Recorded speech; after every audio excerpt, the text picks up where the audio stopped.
please rise.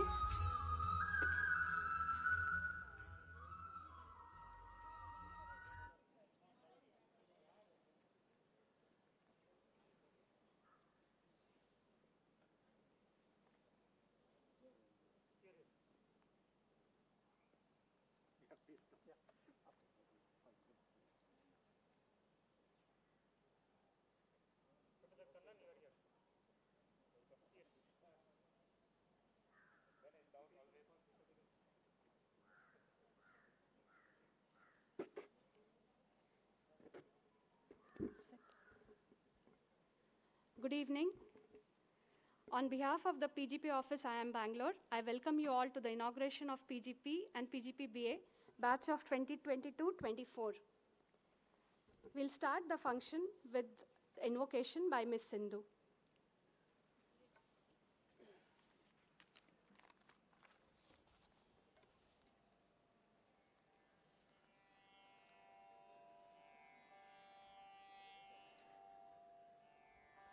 अजं निर्विकल्पं निराकारमेकं निरानन्दमानन्दमद्वैतपूर्णं परं निर्गुणं निर्विशेषं निरीहं परब्रह्मरूपं गणेशं भजेम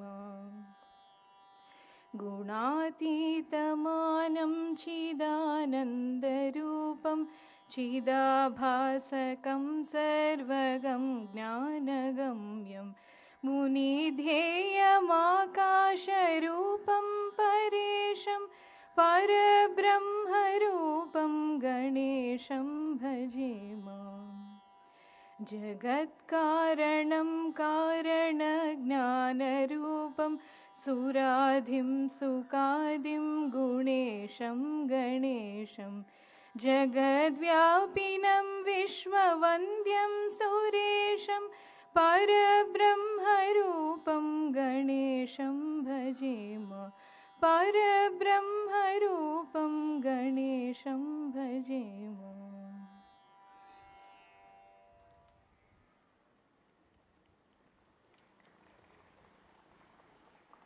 Thank you, Sindhu. May I now invite all of you on the dais to please light the lamp, please.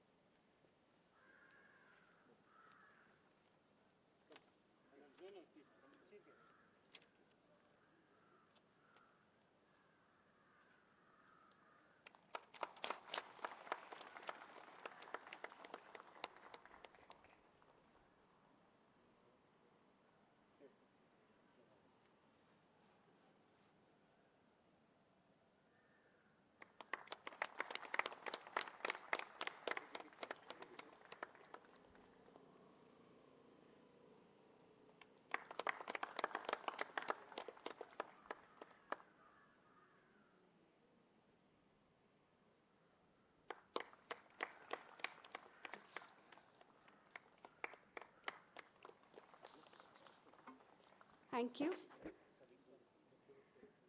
I would now like to invite Professor R. Srinivasan, Chairperson PGP and PGP-BA for the welcome address, please.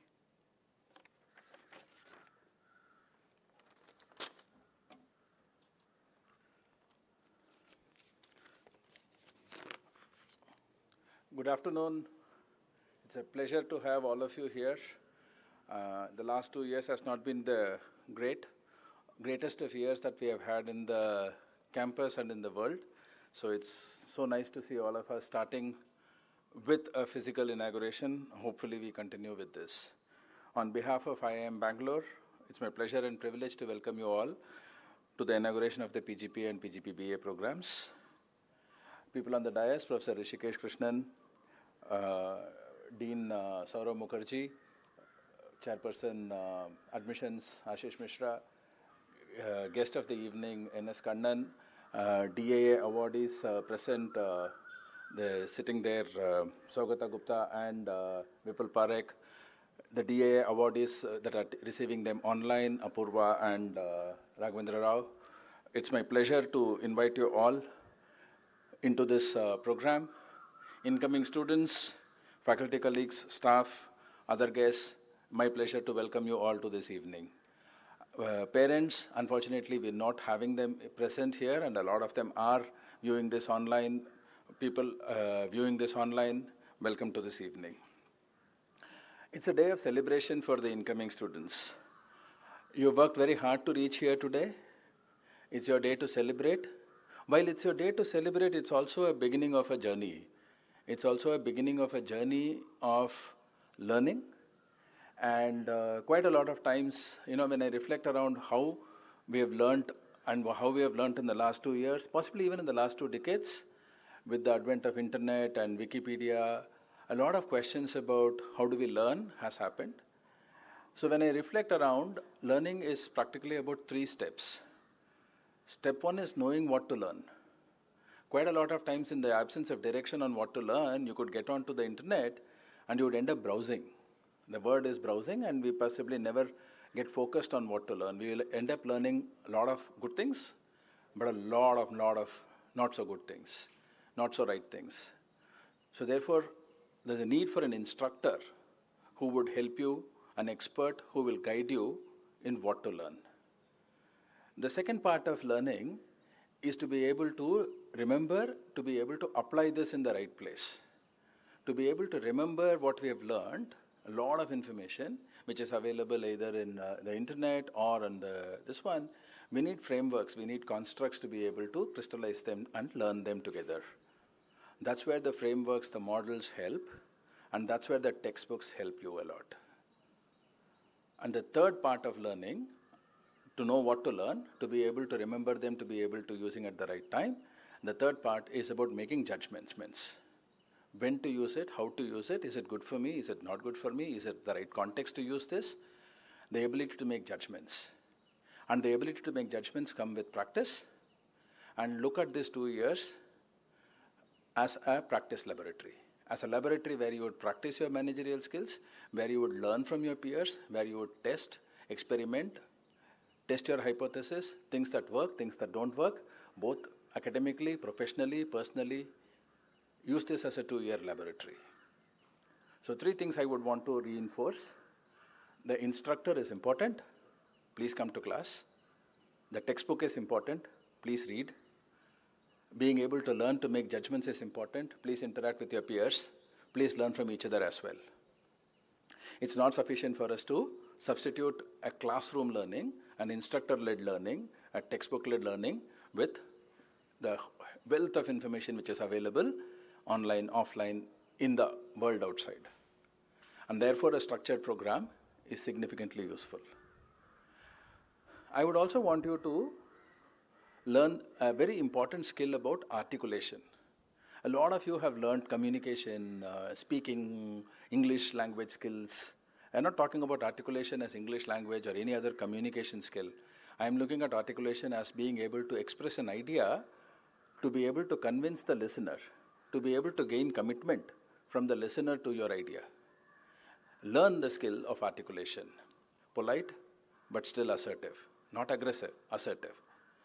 Being able to communicate and still gain commitment for your ideas. So learn articulation skills. That's another very important part of campus residence. That's a significant part of co-locating in a hostel life. Learn how do we communicate, how do we articulate.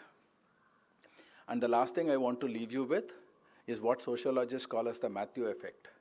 The more knowledge you have, the more you have an advantage over others, because the more knowledge begets more knowledge. So start early. Don't postpone that. I will pick up learning, I will pick up my habits later. I've just come out of a bad 2 years of a pandemic. I've come out of a college. Let me enjoy my 2 years. Let me enjoy my first semester, first term. Second term, I will pick up. You'll never pick up. If you don't build your discipline in the first few weeks, you will not pick up.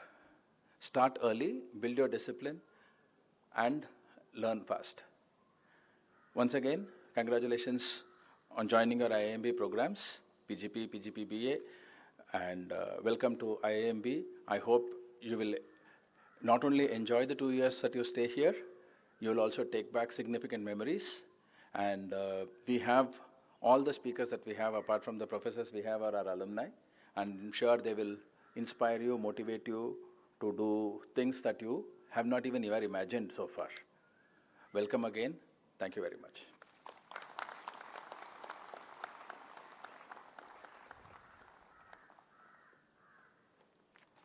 Thank you, Professor, for the inspiring words. May I now request Chairperson Admissions, Professor Ashish Mishra, for his address, please.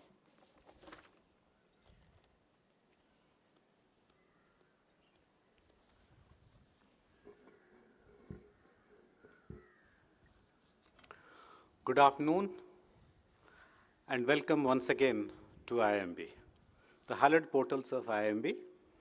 Many of you would have thought about it, many of you would have dreamt about it, and you understand the kind of competition that you have gone through to finally be here. So feel proud of being here, and this is the time, nothing to take it away from you. So this is, my address to you is kind of ritual over here, where until now you have interacted with the admissions office for various issues regarding your admissions, including since last 2 days, your iris scan and then your document verification, which all of you have gone through, is all through admission office. So essentially, admission office has welcomed you to IIMB and now handing it over you to the program office. So henceforth, all your dealings, all your activities that deals with Professor Srinivasan and the programs office. So I will also try to enhance your sense of pride by telling you that what you have gone through to reach here and what does the cohort look like. So that will be a big motivation for you to move forward and continue the good work that you have done until now. So some of the numbers, many of you would have known this with your RTIs and all other things, but still, I'll tell you the data that is there with me. About 1.92 lakh wrote CAT. Out of that, almost all, more than 1.72, they have applied to IIMB. And from that, our first shortlist was 17,000 odd, which is with the CAT scores. And the second shortlist, which we called you for interview, that dropped down to about 1,500 odd. And from that 1,500, finally, 525 of you are today over here.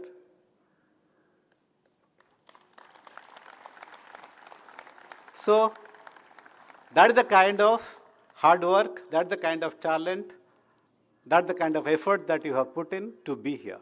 So kudos to you, best of luck, and please continue the good work.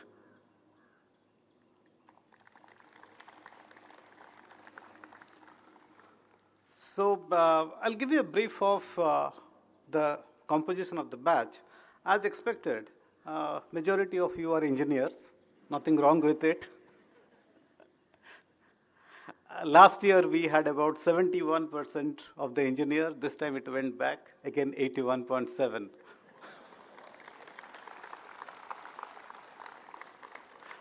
Pandemic effect, I guess. Along with that, last year also we had one lawyer. This year also we still have one lawyer, in case you need it. And then we have commerce students, science students, and also humanities students. But majority of you are engineers. That the trend has been, and that's what you continue having it. From the engineers, also we have the cream of them. About 78, that is 16% are from IITs, and about 24% are from NITs. So you are pretty good. And you bring a lot of value to the cohort. But having said that, it is the others' point of view that will bring the diversity to the batch. So please listen to the others, because there could be a different point of view, and that's something that you will learn other than the engineering mindset. All good, and the standard pattern continues. Something about the gender ratio, something about the work X. So typically, the batch has good experience. 75% of you are with WorkX, which is a good thing. And the 25% who don't have the WorkX, they actually bring the freshers' perspective to the batch. So overall, actually, we would say we have done a good job in selecting all of you. Believe me, it's not easy. So among the experience, you have got 30% of you with around 3 years of experience, followed by 19% of you about 2 years, and 17% of you about 4 years. So a good mix of the experience also in the hierarchy to bring that expectation to the batch. Average 23 months is the work experience. Age-wise, the average age is 24, which is consistent with the kind of things that we have seen in the previous years. I go to the PGP BA now. It is a new program, young program, and we are more careful about choosing, not that we are not careful about PGP. So, for 45 seats, we received 700, actually it is not received. The confirmation and we called for interview is 755 students. Actually, all of you know when you filled up the form, both you ticked PGP as well as PGP BA.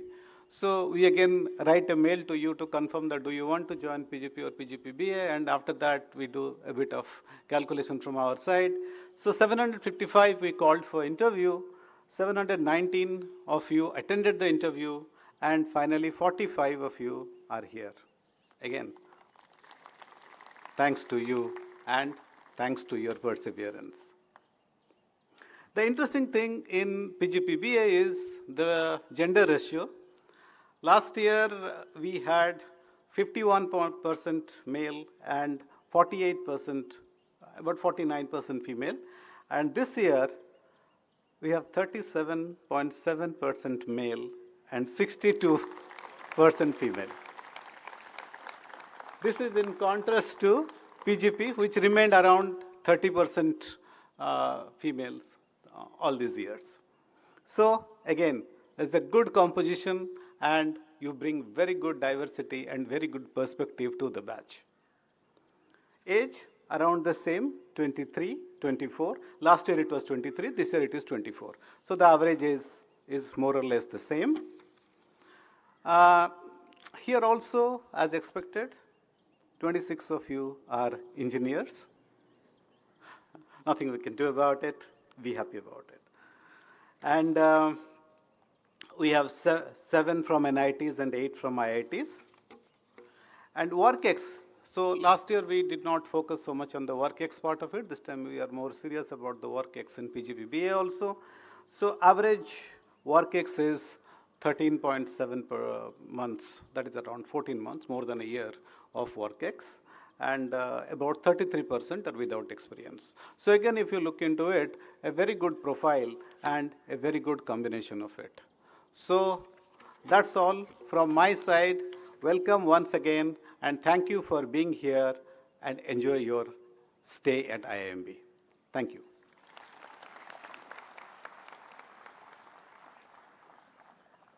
Thank you, Professor. May I now invite the Director, Professor Hrishikesh Krishnan, for his address, please.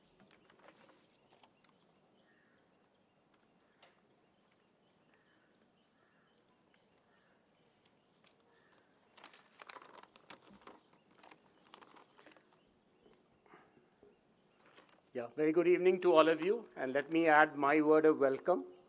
It's great to see all of you in person. We've been sort of thinking about this day for quite some months now. As you would know, both the previous batches didn't have a very open inauguration ceremony like this. So it's wonderful to see you all in person. Let me also take this opportunity to offer a special welcome to Mr. Kannan, our eminent alumnus, and he's going to be speaking to you very shortly. It's wonderful that we have such eminent alumni with us to share their experiences with you. You will also be hearing our 2 distinguished alumni awardees, Mr. Vipul Parekh and Mr. Saugata Gupta very soon. I won't steal their thunder by telling you about what they have been doing and why they have been chosen as distinguished alumni, but I'm sure they'll certainly be a source of inspiration to all of you. Let me join Professor Srinivasan and Professor Ashish Mishra in congratulating you on your wonderful performance in academics, in CAT, and in the interviews to reach IIM Bangalore. And I'm sure you will continue on that same trajectory by doing extremely well during your program here. I wanted to take this opportunity to emphasize a few things which you should keep in mind, in my view, during your tenure at the Institute. Let me start a little bit on the curricular side. We went through a major curriculum review exercise last year, and your batch is the first batch, both for PGP and PGP BA, which will be going through the new curriculum. What is the focus of the new curriculum? The focus of the new curriculum at a very broad level is the same. We want to make you all outstanding leaders who can make an impact in whatever you do. But there are some specifics which we are trying to emphasize in the new program design. When we spoke to industry and asked them, what is it that you need in an MBA today that perhaps was not as important some years ago, there are a few things which they underlined to us. And I want to share these with you so that you keep these in mind when you're going through the program. The first thing they emphasized was the importance of digital and digital technologies. In fact, many company CEOs told us that almost any project they undertake today is a technology project. And in fact, more and more they are hiring people with technical skills in order to address this. In fact, even management consulting firms, which traditionally hired only MBAs, are today looking very actively at people with a technology background in order to supplement their practice. What's important for all of you as management students and subsequently management professionals is to have digital fluency. What does that mean? You need to understand the basics of AI, IoT, quantum technology, all the new technologies that are coming in, not at the coding level, but to understand how they change the nature of business. You also need to be able to practice some degree of computational thinking, which is the ability to manage at the human-machine interface. We're already seeing some aspects of that, right? When we interact with bots and so on, that's only going to increase as time goes on. You need to understand how and where to use these digital technologies and how to integrate those with the business models and business strategies of the company. And last but not the least, you need to understand the legal and ethical use of digital technology. Issues like privacy, cybersecurity, and so on are becoming extremely important. And associated with this is the ability to think more from a platform perspective rather than from an individual business or technology perspective, and to be able to think of completely new business models which make the best use of digital technologies. What we've also seen is that digital has transformed, or is at least transforming, many of the core functions of the business. If you look at marketing, for example, we used to traditionally talk about something called AIDA, attention, interest, desire, and action. And these used to be separate steps in the marketing process. Today, many of these are collapsing into one because of a digital purchase. Earlier, there might have been a gap between desire and action. In an online purchase, that gap has just narrowed down considerably. So all of this is changing the way marketing is being done today. Similarly, if you look at distribution and delivery, today it's all about omni-channel. It's no longer about looking at different channels. So all of these are changing the way business is done. And while we'll be trying very hard to put all this into the courses that you all study, I would also strongly urge you to keep this in mind when you're going through the curriculum. You might also want to dwell on how do you use social media effectively, particularly the personal and official use of social media. How do you separate the two? How do you make sure that some of the practices which may be okay in social media but are not okay in the corporate environment, how do you separate the two of these? All of these are important things which you need to keep in mind. The second important dimension we understood from companies and CEOs when we spoke to them is the importance of data. Now, the business analytics program students will anyway be having a huge focus on data, But I think it's equally important for our MBA students in the general stream. And in fact, you will find that many of the business analytics courses are open to you as electives, so please do take advantage of those electives courses as you go through the program. Earlier, for many years, people used to rely on people with experience. Companies used to rely on people with experience to take decisions because there was inadequate data. So you needed to have some intuition to substitute for the absence of data. In most businesses today, that's no longer the case. As businesses become more digitally integrated, data is getting generated almost automatically. So as a result, the importance of the ability to not only process data, but to ask the right questions which can use the data available is becoming extremely important. What's also happening is that many companies are now generating data through experiments. So your ability to design and execute such experiments to get the kind of data you want is very important. And you can just think of anything like food delivery or mobility, any of these platforms, they're doing experiments all the time. Of course, some people believe that in order to be effective in this data era, you need to understand a lot about coding and visualization and things like that. I'm not so sure about that, but what I am sure about is that the product is no longer the differentiator. The value is in your ability to combine everything and draw significant insights from that. Data, psychology, consumer behavior, behavioral economics, your ability to integrate all of this has become extremely important. The third important theme which CEOs and corporates identified was ESG, environmental, social, and governance issues. Now, these are issues which are staring us in the face almost every day now, particularly the environment and climate change issues. But there are several things we need to do at the corporate level in order to address these issues. For example, if you look at things like emission norms, or you look at things like emission targets, in certain countries, the country-level targets have now been cascaded down at the company level. In the Netherlands, for example, I understand the Paris Accord emission targets are now distributed among companies. So that's the way all these global negotiations are now being translated into corporate-level priorities. But that's not the only part of ESG, right? The other part of ESG is all about soul, purpose, the importance of integrity and ethical behavior. And you can just see how important that is for companies, because companies otherwise implode, and you see even lots of startups coming to grief because of inadequate emphasis on some of these issues. But of course, in addition to all of these, many traditional dimensions of the MBA still remain very important. For example, communication.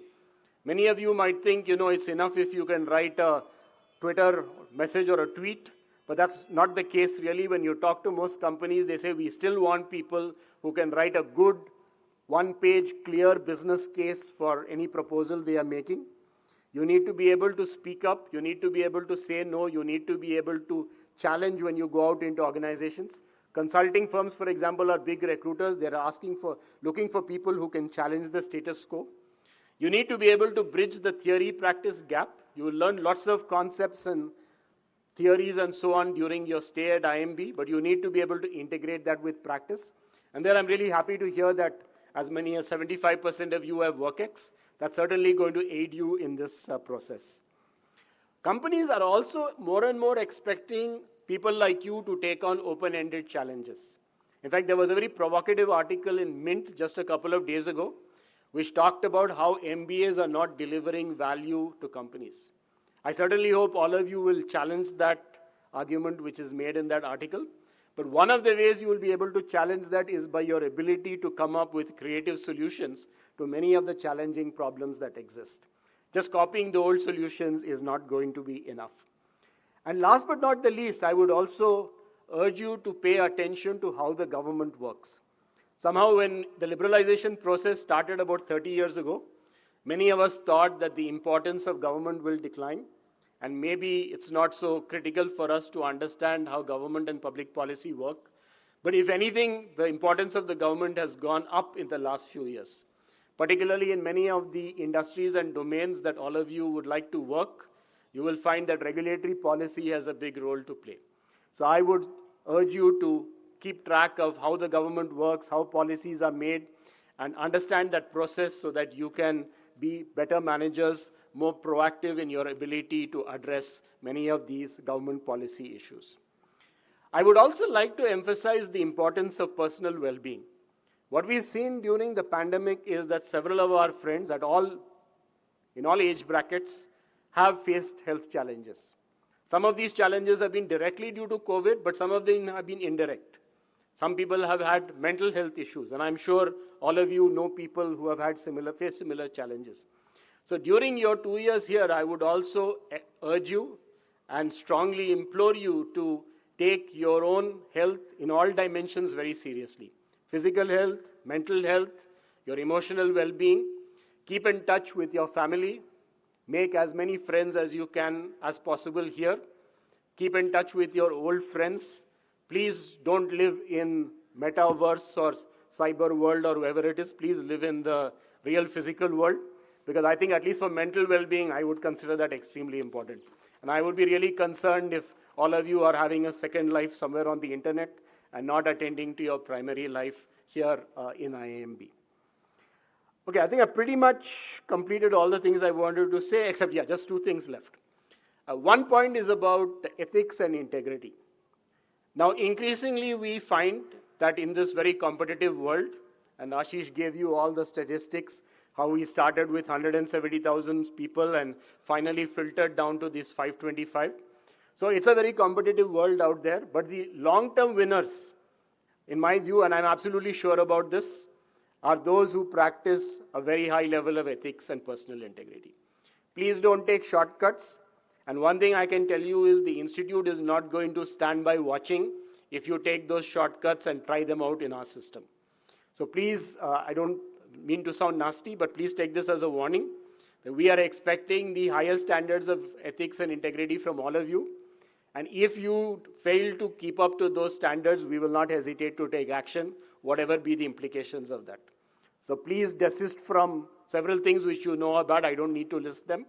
But please just desist from participating in anything which is clearly unethical and so on. Read the rule book. Make sure you know all the provisions of the rule book. And go beyond the rule book as well. And make sure you keep all of us proud of you, as well as your parents and your families and everyone else who cares for you. Lastly, the point I would like to mention is that, of course, we're all delighted to see you here. And we hope things will continue this way. But COVID has not gone away. So I would, again, request all of you to please follow all protocols that are enforced from time to time. We don't get any fun whatsoever out of putting constraints on you. But sometimes we may have to put constraints in order to preserve the larger good of the campus and the community.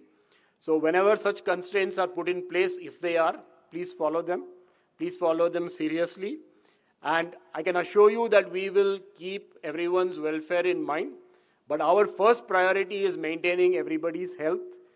And that will be the priority in any decision we take. So since that's the priority, from time to time we may have to take decisions which you don't like, I don't like, but please do cooperate. I'm sure if we do that, we will continue to be as successful in combating COVID as we have been in the last 2 years. Okay, so let me close by once again wishing you all a very happy, productive stay at IIM Bangalore. You've all come with stellar academic and work records.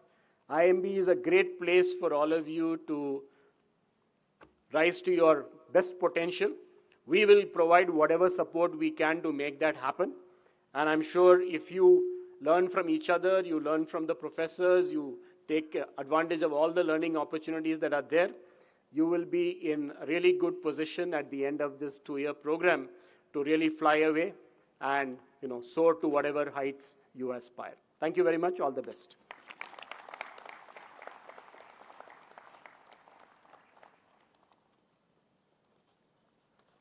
Thank you, Professor Rishi. I'm sure your words are going to resonate with them throughout the MBA journey and beyond. May I now request Professor Srinivasan to introduce the keynote speaker, Mr. Kannan, please.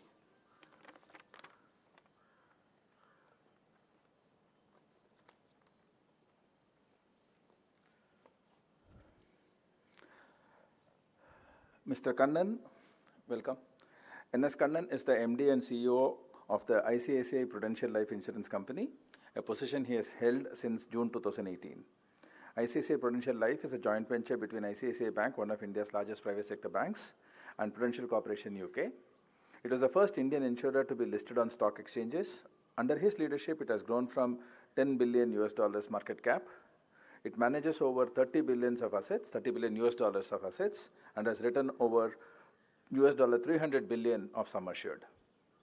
Kannan has been with ICICI Group for over 30 years, leading various businesses and corporate functions, including serving on the group company boards for 17 years. Till 2018, he was an executive director on the board of ICICI Bank for over 9 years. He was also served as the chairman of ICICI Bank UK and as director on the boards of ICICI Lombard General Insurance, ICICI Prudential Asset Management, and ICICI Bank Canada. Kannan's an MBA from IIM Bangalore with a gold medal for the best all-round performance. He is a distinguished alumnus of the NIT Trichy, from where he graduated as a mechanical engineer with honors. Kannan is also a chartered financial analyst from the Institute of Chartered Financial Analysts of India. He brings to bear his deep insights on strategy, operations, banking and financial services, treasury, compliance and risk management on various committees constituted by the Government of India and regulatory bodies.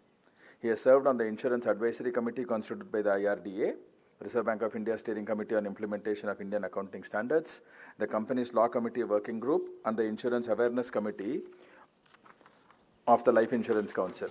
Besides, he was the RBI nominated member of the Advisory Committee that successfully resolved the first financial services company under the Indian Bankruptcy Code.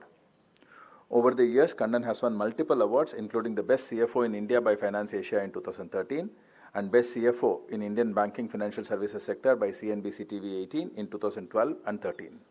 He was also ranked the second best CFO in Asia in 2013 by institutional investors. Welcome, Kannan. May I request Kannan to...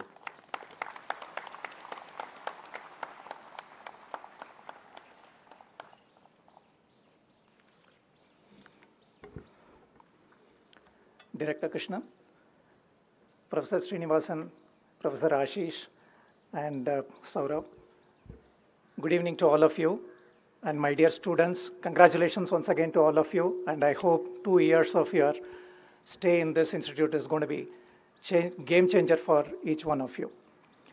First of all, let me start by thanking Partha for suggesting my name to be talking to you today. Thank you, Partha, and Professor Srinivasan and Director Krishnan for agreeing to have me amidst all of you today. It's really an honor and privilege. It actually started as an inauguration and welcoming of your batch. That's how it started. But I'm doubly delighted that today we are going to be honoring the distinguished alumni as well. And I'm particularly delighted that my friend and classmate, Saugata Gupta, is also being awarded today a distinguished alumnus. Heartiest congrats, Saugata. I congratulate Vipul, Apurva, and also Professor Raghavendra, who's not here, and I'm sure he's going to be giving you a message electronically. Once again, I would request each one of you to raise a big round of applause to all the distinguished alumnus. As I stand before you, after about 31 years in this OAT, and believe me, it was not so grand when we passed out.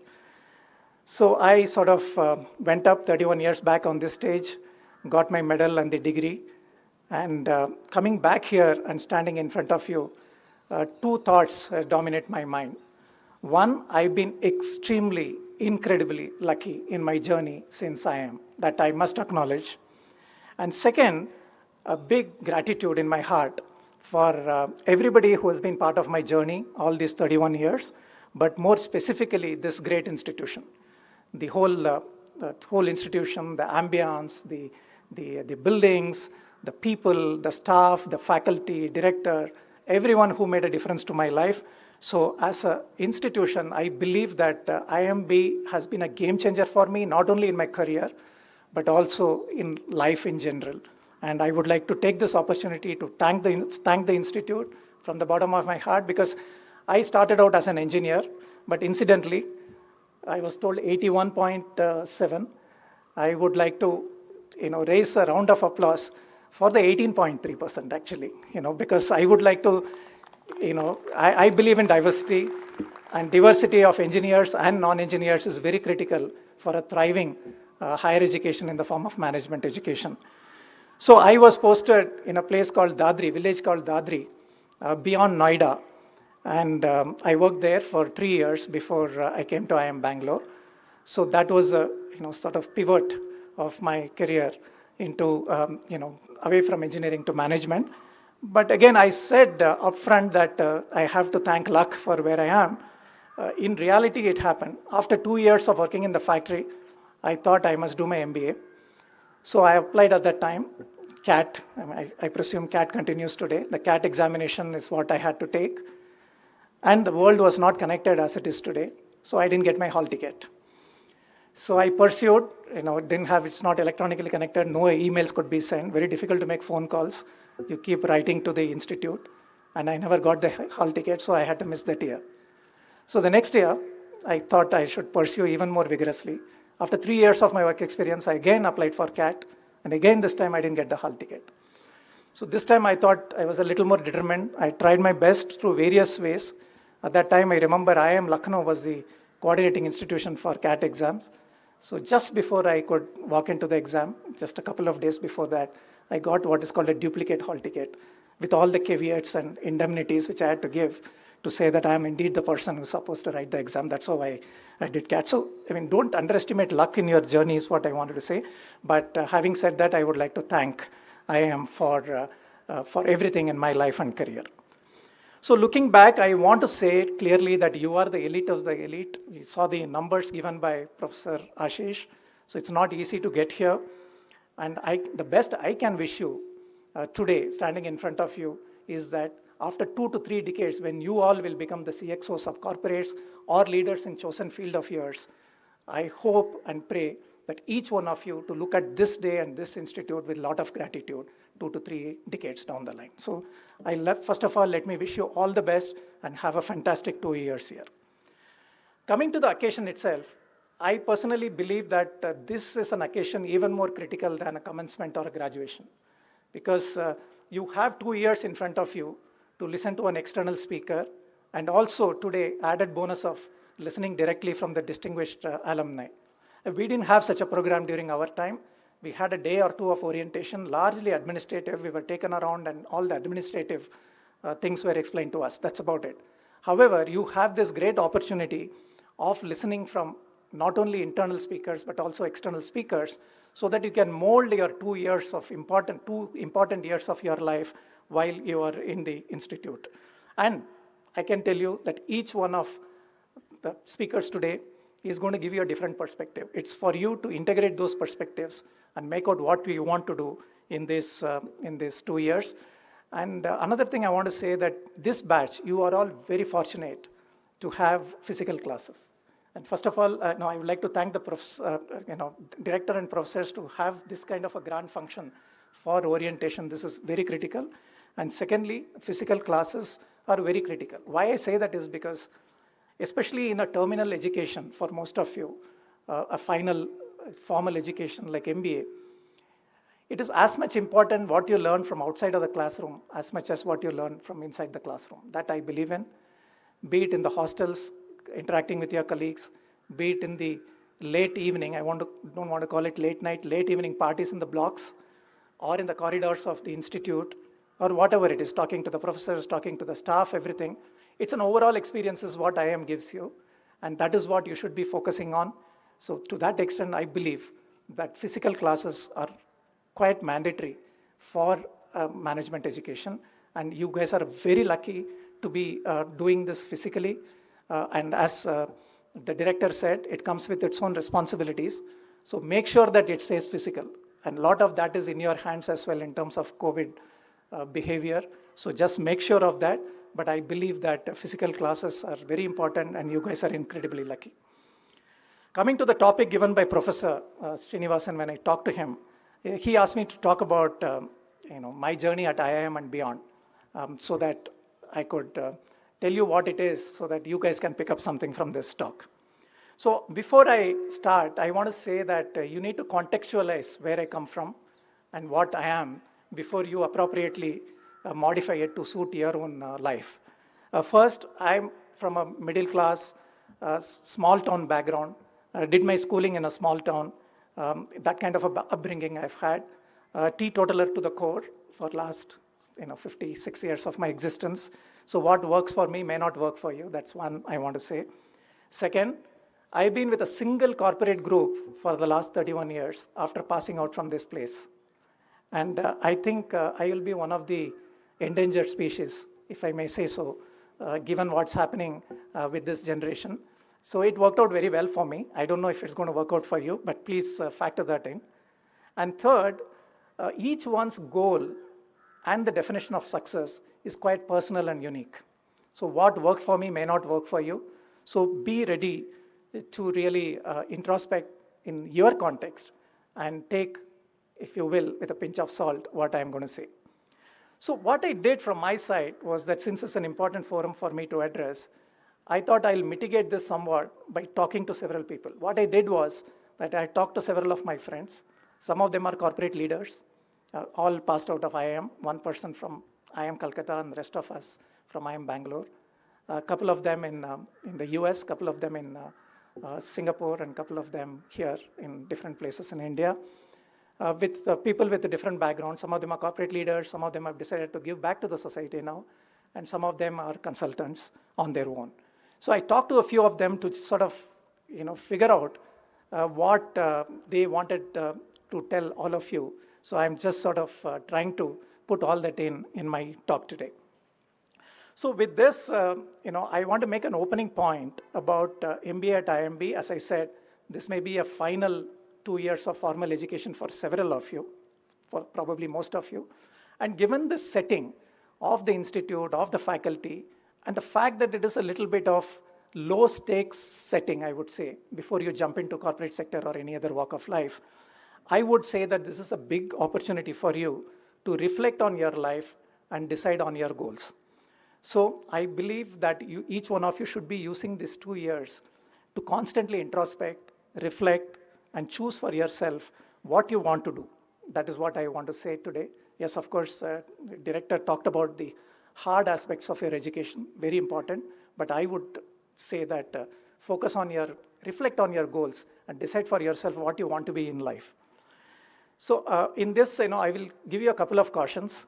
One, what some of you may think are goals are actually byproducts. For example, money, for example, designation.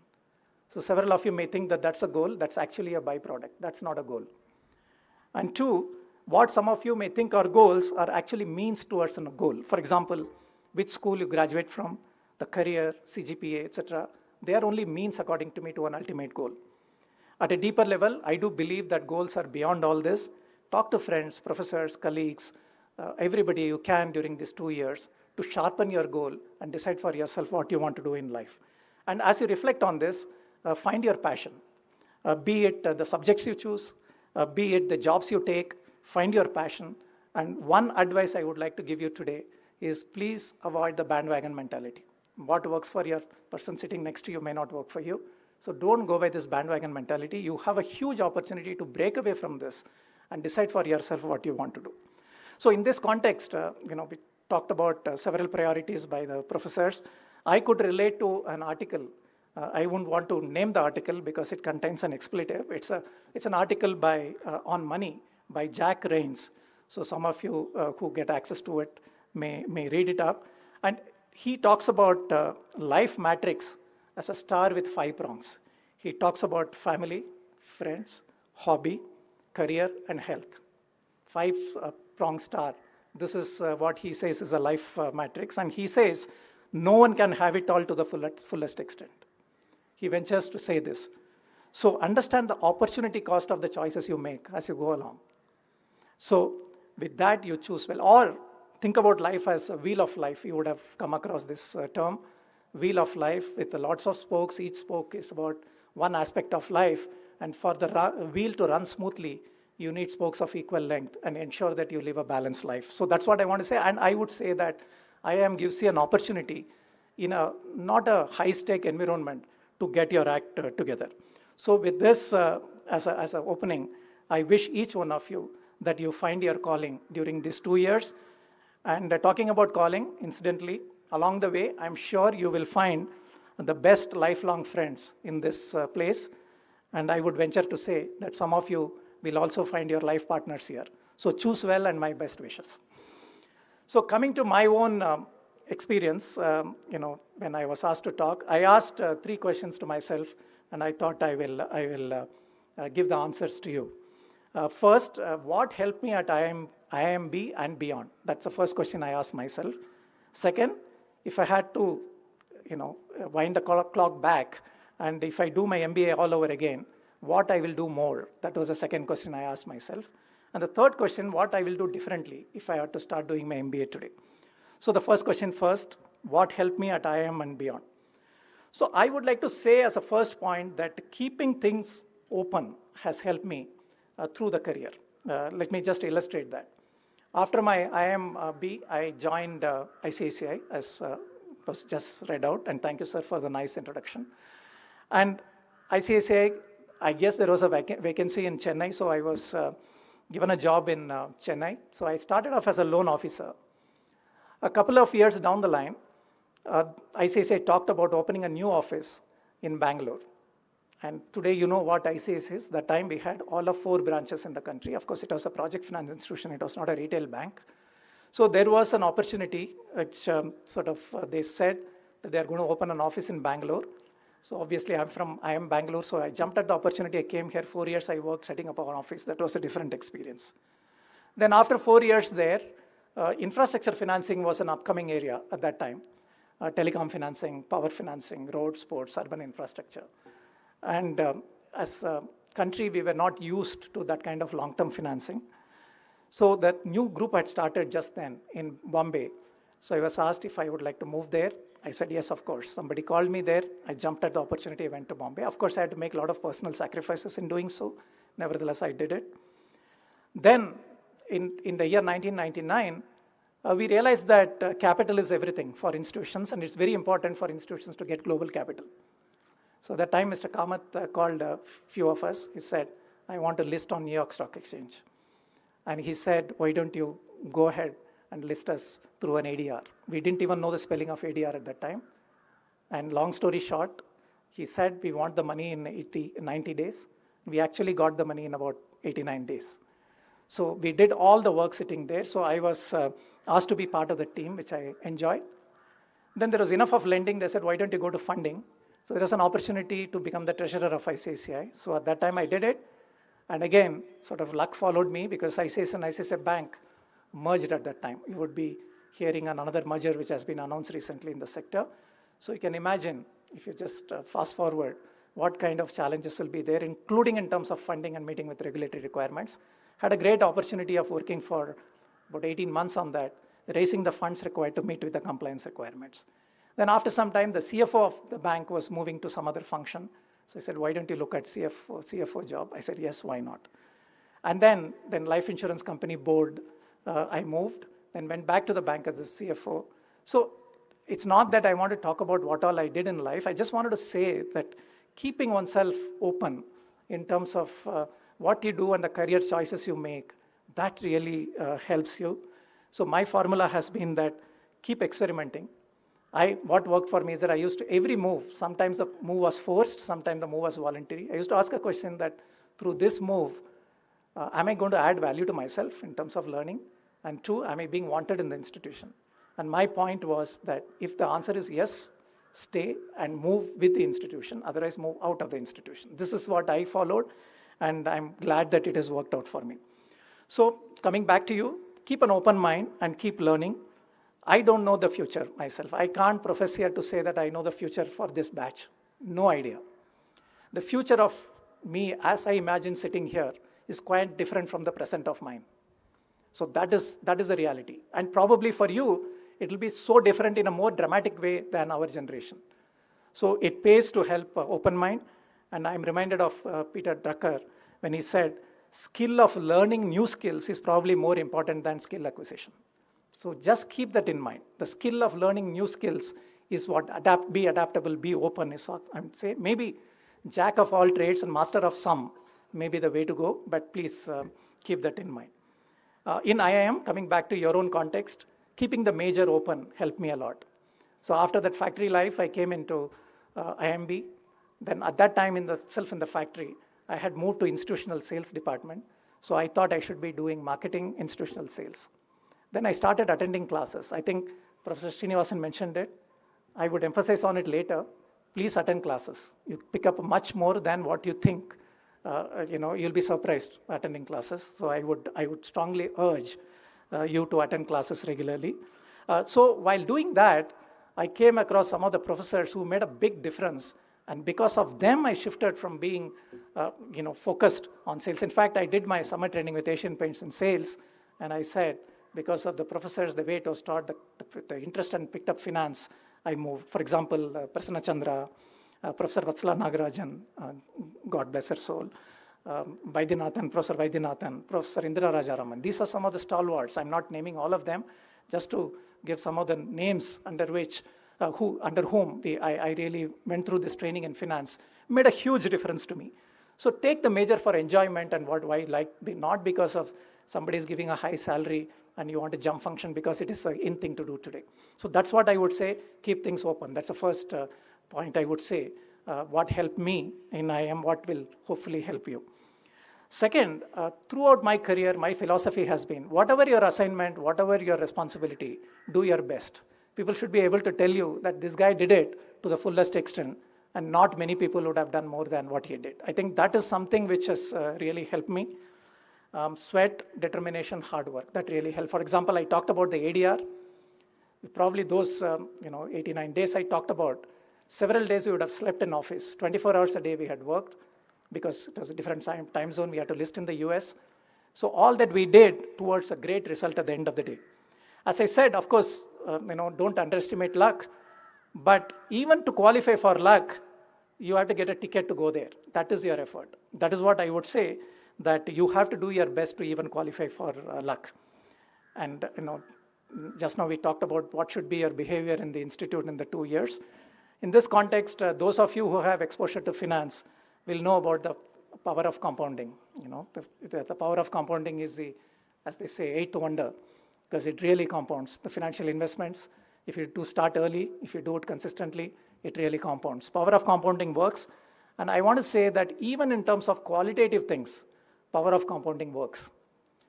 For example, attending classes, punctuality, the habit formation, power of compounding really works. Start early, do it consistently, it will really help you. Unfortunately, the power of compounding doesn't know it is a good habit or bad habit. Bad habit also compounds. So please make sure that in these 2 years, you use the power of compounding to your advantage in terms of habit formation. The third point I want to talk about is that I believe choosing a company to work for a solid reason really helped. It was not because of salary, because ICICI, if I remember right, it was one of the lowest paymasters in our batch. But I said, I have to go to ICICI, because in finance, at that time at least, our seniors and the general talk around was that if you want to be in finance, you join ICICI as a loan officer. You learn a lot. He said in 1,000 days, that was a kind of a barrier at that time.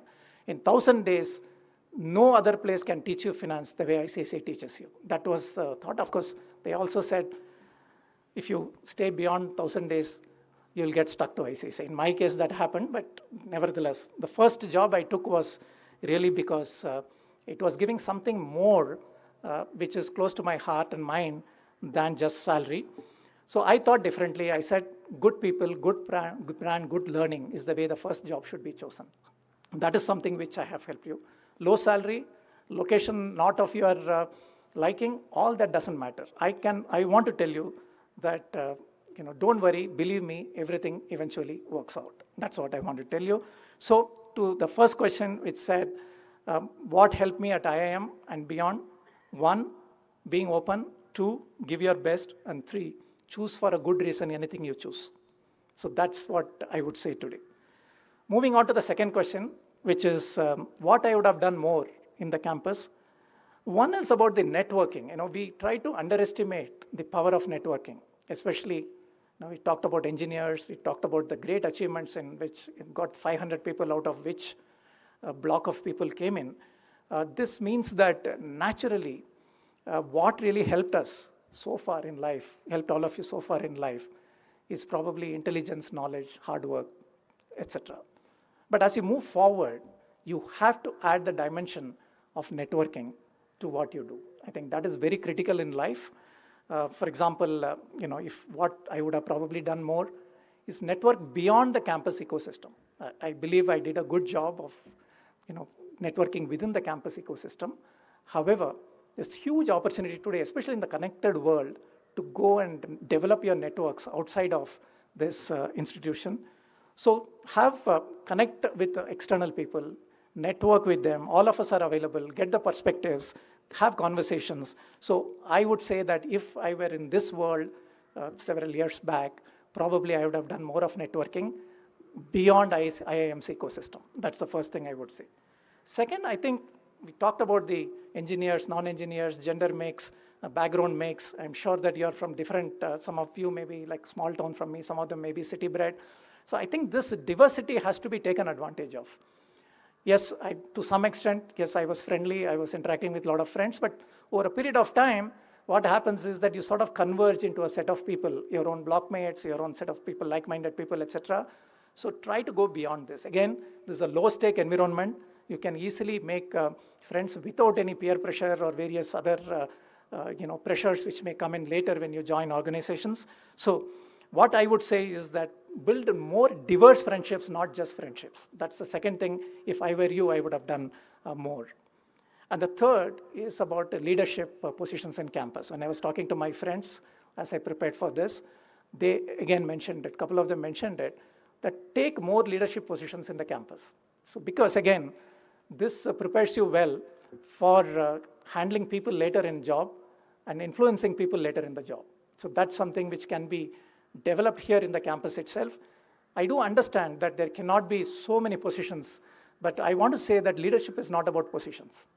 Leadership is not about the titles. You may tell me that there are only formal positions or very few in the campus, but leadership is all about, whether it is here or outside, it's about starting with a cause, mobilizing people and making it happen. That's about leadership. You don't have to have a formal title or you don't have to get a promotion to do that.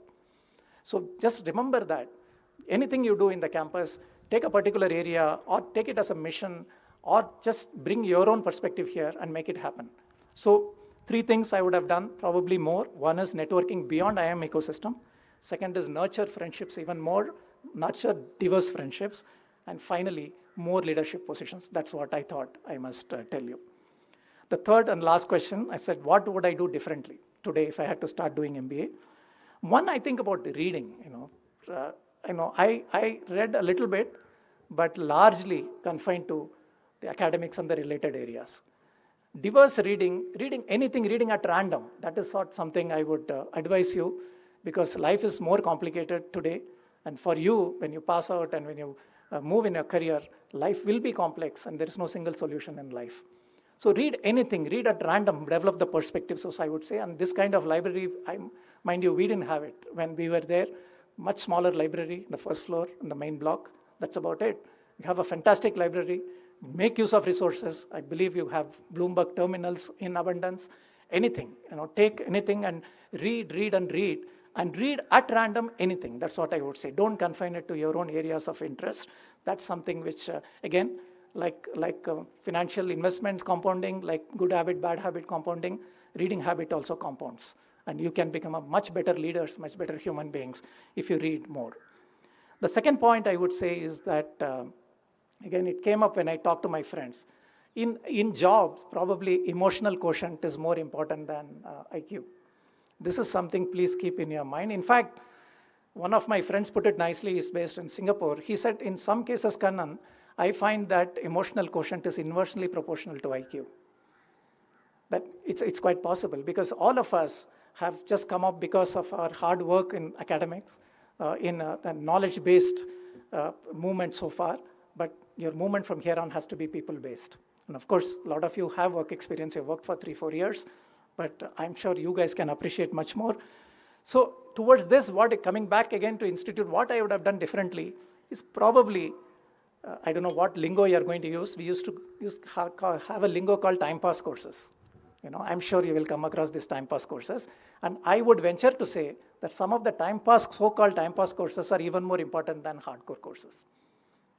For example, an organizational behavior or any other area, which is a softer area, so to say, is probably much more important to life than hardcore areas. Professor Krishnan has talked eloquently about the areas where CEOs want you to acquire knowledge. Please do that. Simultaneously, please focus on some of these courses which you may think is not important. One interest, and those are the courses which will develop you in terms of people skills, which can be translated smoothly into work. And in this context, when I was speaking to one of the IIMB recent passouts, I asked him about this because one guy told me that you should be taking I would have also taken a lot of soft courses. One guy said that, no, that's not true. Then I asked him, why do you say that you shouldn't be taking hard courses?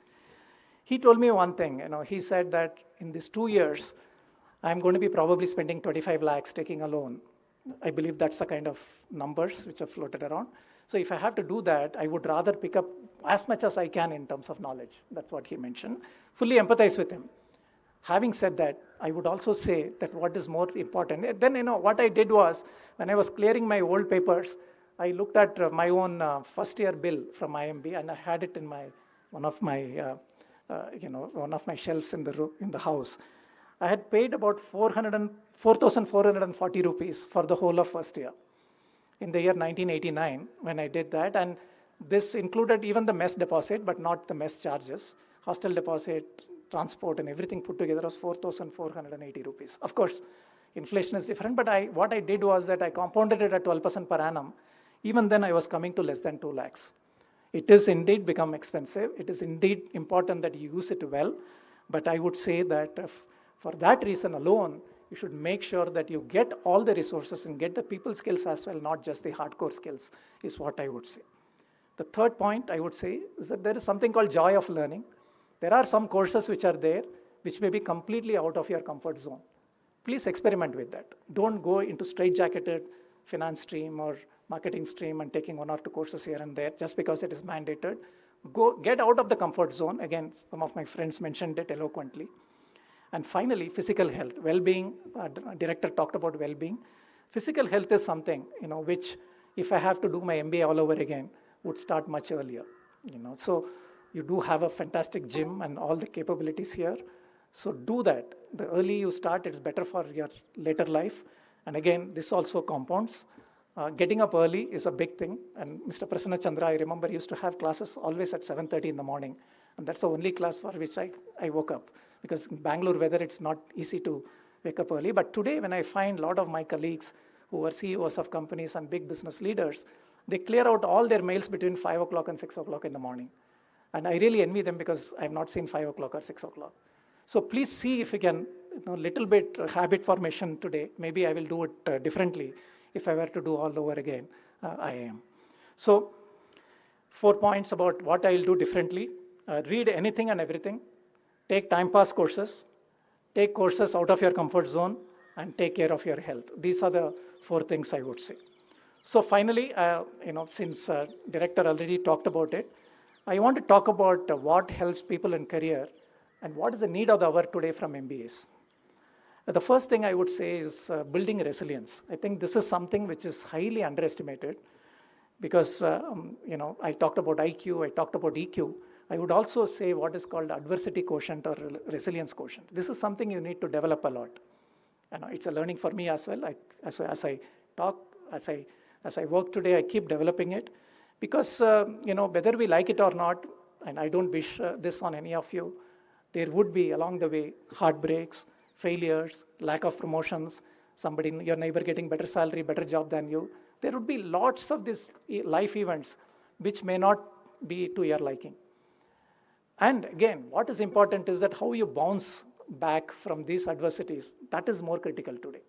And several times I find that a lot of students passing out because you've got a fantastic background so far, any small setback, something which really bothers several of them. Life is too large. Please don't be focused on it. Don't stop experimenting because of that. Bounce back quickly from all the adversities you may face and develop your adversity resilience quotient, is what I would say. Yes, of course, do your work and respect the role of luck somewhat to say that, yes, there are some uncontrollables. Not everything is in my hands. Just now, Professor talked about the market cap. You know the markets, what's happening around us as we speak. Things go up and down. It's easy to attribute, but somewhere we have to realize that we can control only certain parts and certain things. And there are things beyond our control. So there's a lot of people I've seen that when something good happens, the attribution, the hindsight-based attribution is something all of us look for. And if when a success happens, I attribute my efforts to the success. If the failure happens, I run away from that. Sometimes you do have. But I want to tell you that there are things which are in your control. There are things which are out of your control. And please don't attribute beyond a point, and make sure that you have resilience quotient as we move along. The director talked about integrity. I think this is something which is most critical today, because I have seen too many corporate stories across the world, including India, even non-corporate stories, where fantastic careers and fantastic leadership positions have been brought to the ground because of lack of integrity. And the higher you go and something gets found out, the steeper you fall. So this is something I think we need to keep in mind. You can do anything you want today, a little bit of slip, or the moral compass not pointing true north, that's going to create problems. And I was also quite distressed, I must say, quite pained to see some of the malpractices which was associated with the institute. And I want to tell each one of you that the reputation of the institute is in your hands and in your character. And there are too many people, alumni out there, and too many people out there who have touched this institute. And please make sure of this responsibility, apart from not spoiling your own life in terms of any slip-up. So that is something which is very critical. The third is no substitute for preparation. So that you make sure, any class, anything you do here or after you pass out, the excellence in everything you do is something you should be focused on. We are all professionals. I saw a recent quote saying that the best extempore speeches are well-rehearsed ones. So similarly, anything you go into in terms of assignments, whether in the campus or outside of the campus, make sure and be clear that there's no substitute for preparation. And the opportunities, be it in the first job or a second job, they don't come announcing that I'm an opportunity. Whether it is an opportunity or not is only in the hindsight after you pass the opportunity. So that you please be very clear. For that, there has to be a habit formation in terms of preparation and excellence in everything you do.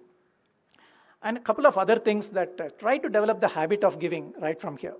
That is something which will be called upon by everybody, by the society of all the professionals, especially people who are elite like us. And I'm not saying that it has to be money. It could be in the form of doing some social work around the campus, or it could be in the form of teaching your own fellow students who are probably not good in certain subjects, or the next batch of people. Whatever be it, in kind or in any manner, you please develop this habit of giving, and that is something which will be called upon by all the future executives, be it in the corporate sector or other sectors. The other couple of points I want to talk about is about this networking, where I think IIM has made a lot of positive move in the last few years. But when I look at some of the international institutions, my daughter goes to a school in US, business school in US, or some of my colleagues I talked about, one classmate of mine from here, FPM, he teaches in one of the Singapore management institutes. The kind of networking they build, even before joining like you, 3 months leading up to joining, the kind of networking which has been done with the alumnus, 1 year senior, 2 year senior, the whole alumni network, the way institution partly facilitates, it's phenomenal. And by the time they enter the institute, they're far more prepared in terms of knowing what exactly they want to do, what they should not be doing. So try and develop in your own way, because as I said, networking after a point may become everything. And finally, I would say that this, you please take me seriously. Above all of this, be humble. That's what I would like to say, because when Professor Ashish was mentioning, I was just listening to it. And you are really the elitist of the elite people. So be humble. Some of us, it doesn't come naturally. Make sure that we develop this habit, because I believe that in life, there will always be a lot of people who know more than you, who are better than you, wealthier than you, better jobs than you, better careers than you. It can always happen. And there will be other set of people who in your own yardstick of success may not be that successful, may not be that privileged, may not be that knowledgeable, whatever. So this type of, in life, even after I talk to you after 2 to 3 decades, you'll be able to, if you are very, very very objective about it, you can see a lot of people who are better than you and a lot of people who are not so better than you. So this is the fact of the matter. Be very comfortable to be somewhere in the middle of this continuum. That's what I would request you. And if you are humble, whichever way you look at it, it's going to be helpful. If you look at people who are better than you can always aspire to learn something from them and become them. And if you are humble, then if you look at people who are less privileged, you can always look at life with a lot of gratitude and become better human beings and better leaders. So with this, let me wish you well. Make use of these 2 years college days. Above all, have fun. Best wishes. God bless you all. Thank you.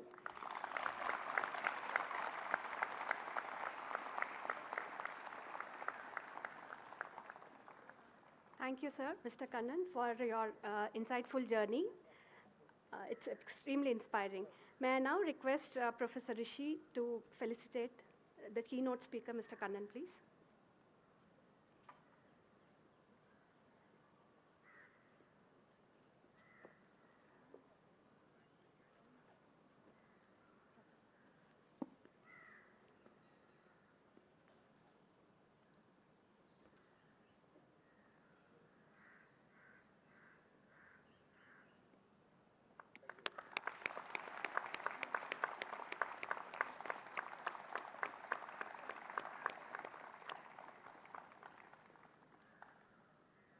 Thank you, sir.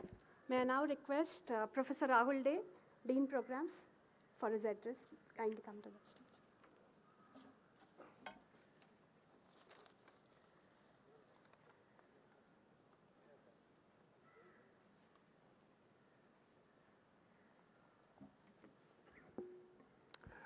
Hello and good evening. I'm Rahul Dey. I'm a professor of information systems. I'm also the Dean of Programs. My job is to coordinate between many different programs in this institute and to attend to general student policies, most importantly, those related to academics. That is why I'm speaking to you. Let me first begin by congratulating you on all of you on being admitted to the PGP, one of the best MBA programs in India and in the world. We are consistently ranked by international agencies such as the Financial Times and the Cochrane-Simmons and at Universal as one of the best in this part of the world, and by the National NIRF ranking framework also. So you are in one of the best institutions in the world, and I congratulate you on your admission. As you know, the PGP is the flagship program of IIMB and has been running now for close to 50 years. It has been honed and shaped for about half a century to deliver courses that are finely tuned to the needs of the students and the industry. Only recently, we undertook another review and spoke to a vast range of stakeholders: employers, alumni, students, faculty, industry leaders, and other international business schools. Our goal was to understand what is it that the modern MBA needs and what we can do to improve our program. The result was that we have added courses, revised some others, and dropped some topics no longer relevant. We are ensuring that we move with the times and needs of the future. When you graduate from IIMB, you will have received the best MBA education that can be offered anywhere in the world. That is my guarantee. These 2 years of academics you are looking at are going to be intense. Courses, assignments, exams, quizzes, presentations, case analysis, group presentations, there will be a continuous stream of work. Weeks will fly by as you make submissions and meet deadlines. You will find that MBA education is different. It does not follow the lecture and exam format which you may be used to from college. You are required to read and inquire and question and share your views in class and network and learn from each other as well. You are required to engage with the material. Different professors will have different methods, but they will all demand from you to read, understand, listen, analyze, and communicate. Besides academics, you will be engaging in cultural activities. You will all have your sports meets, cultural meets, and other extracurricular activities. Some names I know are called Vista, Eximius, Unmad, Sangharsh, Sangram, and there are probably many more others that you will be engaging in. You will have panel discussions and conferences. Students from PGP are very successful in national and international conferences. I am certain you will be participating in as many as you can, and they are very successful also. Many of you will go abroad to foreign universities on the exchange program. Some of you will take courses from our GNAM network, and you will hear details about this later. On the whole, most of you will get some international exposure. Many exchange students from abroad will visit our campus and take courses along with you. I encourage you to participate in all these activities, academic and others, with all your energy and enthusiasm. I will also request you keep a few things in mind. First, you will certainly mix with your colleagues within your program, within the PGP and PGP BA. I advise you to mix well with students from other programs also. There are 2 other MBA programs running in parallel with you. From your second year, they will be in class with you. Use every opportunity to work with them, play and interact. There is much to learn from these interactions. We have vast resources on campus, from the library to internet access to sports facilities. And of course, over 100 highly accomplished faculty. I encourage you to avail of these resources. You will have to put in some time to figure out how, but it will be well worth it. The program office, the PGP office, consisting of Shilpa, the manager, Vani, Vijayalakshmi, Rajesh, and others, will be there to help you. You can reach out to them for all your academic needs. Some of you may have to interact with my office also, the Dean Programs Office, and you will interact with Sudha Rao, the manager, and the staff, Archana and Bhavya, if there is a need to do so. Let me close by requesting one thing. Please be very conscious of academic integrity. Please maintain the highest levels of integrity and honesty in all your academic activities. We take this very seriously, and it is the basis of our strong reputation. The student manual given to you has the relevant details. If you have any questions, please do ask the chairperson. I wish you all the best for the journey ahead. Thank you very much.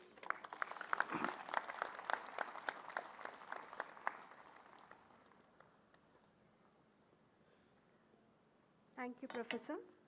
May I now request Professor Saurav Mukherjee, Dean, Alumni Relations and Development, for his address, please.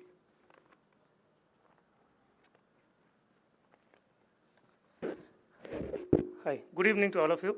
I don't have an address. I do have an address, but I'm not going to give you an address here.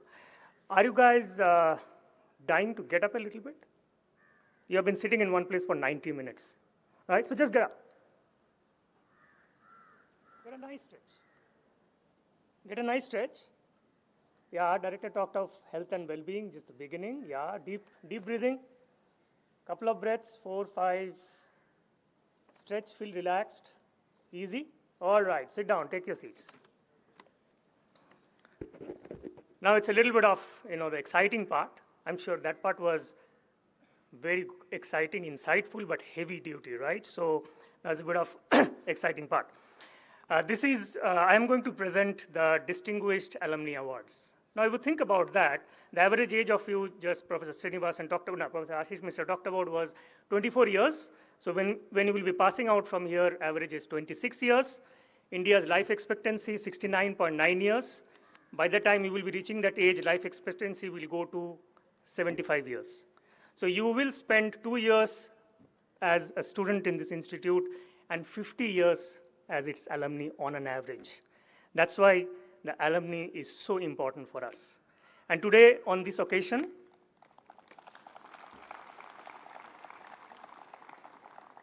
I have the pleasure of recognizing 4 of our alumnus. Every year, we give out these awards to alumni who have excelled in corporate leadership, Entrepreneurship, Research, and Academia. This commenced in 2007, and this year, the recipients of the awards are Mr. Vipul Parekh, who is PGP of 1988,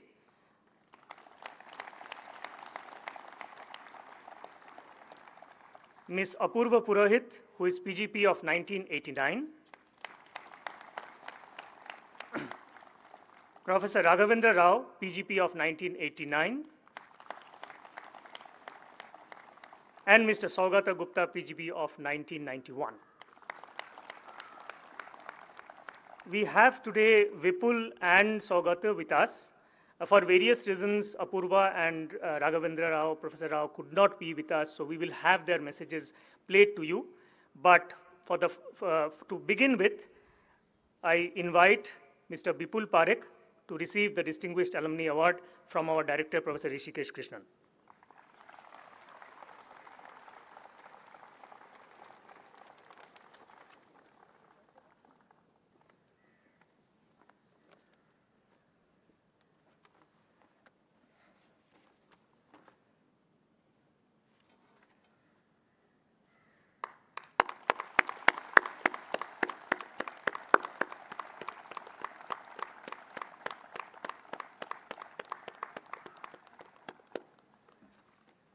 Vipul, I'll make you wait for a couple of minutes before I read out your profile. So Vipul is the co-founder of Innovative Retail Concepts Private Limited, better known as BigBasket.com, and serves as its Chief Financial Officer and Chief Marketing Officer. After spending a decade in marketing roles in TVS Electronics and Wipro Limited, he turned entrepreneur when he co-founded FabMart India Private Limited in 1999, which became the fourth largest grocery retailer in a short span of time, and eventually got well established under the brand name of More through an ownership transfer in 2007. After a brief stint in a private equity firm, Vipul returned to being an entrepreneur and co-founded Big Basket in 2011. He headed the marketing and finance functions there since its inception, and he has transformed Big Basket into the third largest retailer in the country with more than 10 million customers and 30,000 employees, accumulating credits for many industry-first innovations in the supply chain. One of the earliest to venture into online commerce, Vipul Parekh is truly a serial entrepreneur. Ladies and gentlemen, I give you Mr. Vipul Parekh.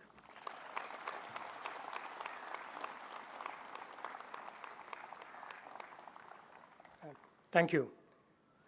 Professor Krishnan, Director of the Institute, esteemed faculty and guests, students, my fellow alumni, thank you for being here. It's a wonderful evening, and we are so lucky not to have rain in Bangalore.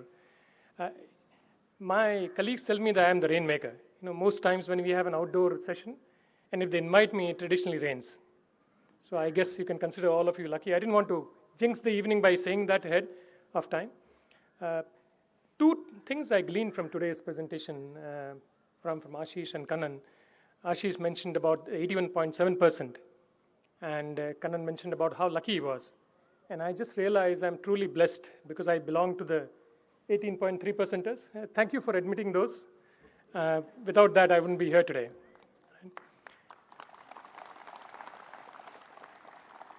Believe me, the 18.3%ers bring a lot to the table, and I think you'll realize as you go along, in addition to diversity, in addition to a different perspective of life, they also have a very different upbringing. So, and I think all of us will benefit by going through that experience. I would like to thank for some people who have brought me here today. First, during this entire award process, my batchmate and friend Harish Mittal, who's incidentally also the president of the IIMB Alumni Association, for nominating me. My colleagues who endorsed me, the Alumni Office and the Institute for considering my nomination, thank you very much. I'm really indebted. The other people I need to thank are my colleagues and co-founders at Big Basket who have been with me through thick and thin. The three of us who founded Big Basket have now been working together for about 30 years together. Right? So you stayed with one company, I stayed with one team. And I think so that's the difference here. That's a different sort of resilience, managing with the same company or the same team for a very long time. And I guess you guys will learn it as you go along. And thanks to everyone for being here and for gracing this occasion. I've spent about 25 years being an entrepreneur now, and I thought we talked about ESG, we talked about corporate governance, we talked about integrity, we talked about ethics. One of the things that I've learned is it's difficult to build a good company, right? It's very difficult, and you see so many examples. Kannan alluded to them, Professor Krishnan mentioned them, and it's important, therefore, that you need to have an operating framework for building a good company, or building a good business, or being a good citizen, or being a contributing to your organization that you work for very well. And over this 25 years, I've gleaned 3 things, which I call the do-good principles, which will help you wherever you go. And those 3 principles, stated simply, are do good for your customers, principle number 1. Do good for your employees and suppliers. And number 3, do good for your stakeholders. Your stakeholders are your shareholders, it could be investors, it could be the community at large. And I'd like to give you a little examples, some examples based on what I have experienced on to how to accomplish this, and how does this transform organizations. So we started Big Basket in 2011. We were an online grocer. Most people laughed, saying, who's going to buy grocery online? But that's a different story. And when we started, we said, we have to deliver something of value to customers, because otherwise people are not going to buy. So what are you going to deliver? What does a customer expect from a grocer? We said he expects a large assortment. He expects delivery on time. He expects that everything that he orders gets delivered. And if he has trouble, he can reach customer service. So from day one, therefore, we implemented 3 guarantees for our customers, which we put it publicly on our website, right? And said, as a customer, you're entitled to 3 guarantees from Big Basket. First is the on-time delivery guarantee. If we don't deliver on time, we'll pay you 10% of the order value back as a fine that we're levying on ourselves. And remember, I was the CFO, so it cost me a lot of heartbreak initially, saying, okay, we are going to pay out a lot of money. The second was that we'll deliver everything that you order. And if you don't order something, and if you don't get an item that we haven't delivered, we'll pay you 50% of the item value back. Doesn't matter what the value of the item is. Right? It could be a 1,000 rupee item, it could be a 100 rupee item, it could be a 500 rupee item. We would pay you 50% of the item value back. And third was, we said, anytime you want to return something, Big Basket will take it back, no questions asked. Nobody will ask you why you want to return it. You could have made an error in the order, you could have decided I don't like it anymore, I just changed my mind. Right? And believe me, those 3 principles, those 3 guarantees changed the organization, because we actually changed the organization to deliver on them. 4 years later, our fill rate was 99.7%. Our on-time delivery as an organization was 99.5%. Our customer returns were 1.2%. And these were the lowest in the world. Right? For the grocery category, anywhere internationally, nobody could come even close to it. So that's the power of setting global standards, of thinking big, of being, focusing on your customers and figuring out how you want to deliver and what you want to deliver. The second principle I talked about, do good to your employees, do good to your suppliers. We have, Professor Saurabh mentioned, we have 30,000 people today. It's closer to now 35,000. And a lot of these employees today, except the corporate staff, are delivery people, are people who work in the warehouses, who work under extreme conditions. Right? We went through COVID 2 years back, and we lost 60% of our workforce day one. And our demand grew 3x overnight. And we were shut for the first 1 week because nobody knew what to do.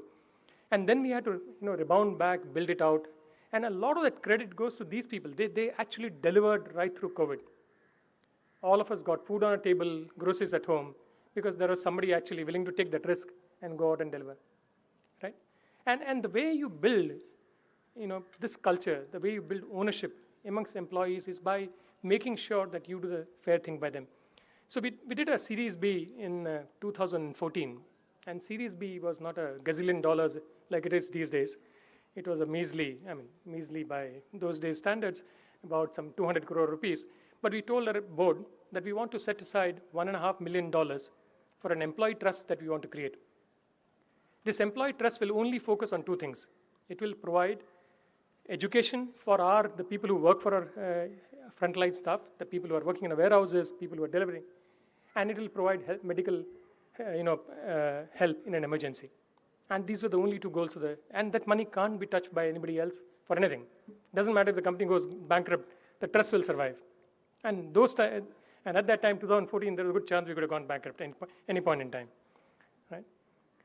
So I think making that commitment, that trust today has served, I think, about 5,000 employees who have gone through, who have, taken the educational benefits for their friends, for their family, for their, spouses, for any relatives, and it's helped so many people just come up in life.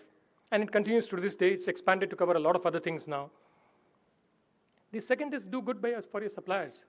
One of the things that we do at Big Basket, we work directly with farmers. Farmers are a neglected lot and a very exploited lot in our country. They're really not organized. They don't have a face. They don't have a voice. So it's very easy to take advantage of them, right? And people frequently do. We work with about 30,000 farmers right across the country.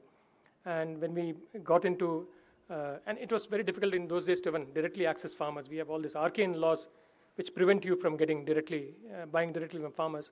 But when we started buying directly from them, we said, we will do two things. One, we'll make sure that the farmer actually is paid higher than what he gets when he goes to market directly. Now, that may seem counterintuitive, and it was. The second was we said we'll pay them immediately. Because what plagues the Indian farmer today? He doesn't get a fair price. He doesn't get paid on time. The broker that he sells to, he makes him run around, gets paid after, 1 month, 2 months, 3 months. So today, all these 30,000 farmers get a premium of about 8 to 9% on the market price any given day, right? When they sell to Big Basket. All these farmers are paid within 24 hours of delivery. And these are the only suppliers we don't negotiate with on payment terms. So it's important that you build this ethos, build this, when you build a company, that you build this into the structure, into the culture of the company. And while these may seem little things, they have a profound impact on the culture that you're trying to build at the company. They have a profound impact on the way people conduct themselves within your company. People talk about culture, but the culture is about, walking the talk. It's not about talking about it. People see what you do, and they emulate that when you build a company. So it's important. And as you become leaders, as you become, managers and senior managers, and as you rise in a career, you'll realize that you are going to serve as role models. And it's important to remember that people see what you do. They're not going to believe what you say. And I think this is very, very important in terms of walking the talk. The third example that I would like to talk about, and this is the principle of really doing good by your stakeholders, and I'd like to talk about the Tata Group. Tata Group was voted the most valuable brand in the country again recently. They're the only Indian brand to figure in the global top 100. Right? And that's because it's one of the few groups where this entire giving back to community is actually built into the ethos of the company. It is something that they take pride in. All Tata companies have a community agenda. And this comes from within the company. It is not driven by some senior board sitting there saying, please do this. It's just that it has got so ingrained in them that every Tata company that you see, whether you look at Tata Consumer, Tata Steel, Tata Motors, is doing work which is very, very different. And when COVID happened, it was natural that Tatas would rise to the occasion. They made the single largest commitment upfront, 2,000 crores, which they spent during the second wave. But more importantly, they mobilized the entire group to help people. Right? And these are things that employees see, outsiders see, and that builds your brand, that builds your culture. And while these are simple principles, do well by your customers, do good for your employees and suppliers, pay back to community, and make sure that you're actively involved. But these are the things that build a long-term, resilient, well-governed, high-quality brand, and a company which can, really stay the test of time. And I think that's the goal that I think each one of us should aspire to. I'm quite sure we are, the next decade is probably going to be one of the finest that we are going to have in our country. And I see that because, the number of startups, the number of opportunities that we have. We are a country beset by challenges, right? Every challenge is an opportunity. People ask me, a lot of my friends say, should I, or their sons, daughters working abroad saying, what should I do with my career? I said, just come back to India. That the opportunity here is just limitless. Right? The IPL is selling for more than the EPL. Would you have thought of that day would come? Right? So this is really, you're getting into a land of opportunity. You're probably going to have boundless opportunity. Opportunity is not going to be a constraint. Your constraint is going to be how do you exploit that opportunity. And therefore, remembering what the basic principles, the basic core framework is very, very important. And I think IIMB, and what you learn at IIMB, what you learn from your batchmates who will become your lifelong friends, and what you learn from your colleagues is more than what you'll require. There's nothing else that anybody can teach you that will actually serve you better. So learn, be aggressive, be curious, take aggressive risk when you get out of IIMB, and keep the IIMB flag flying high. Good night. Thank you very much.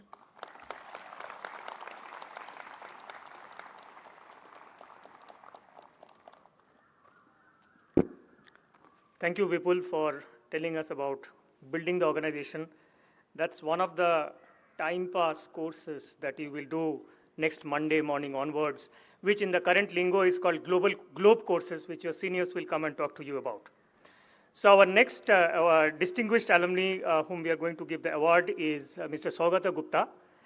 Saugata is a PGP of 89-91 and is the Managing Director and Chief Executive Officer of Marico Limited.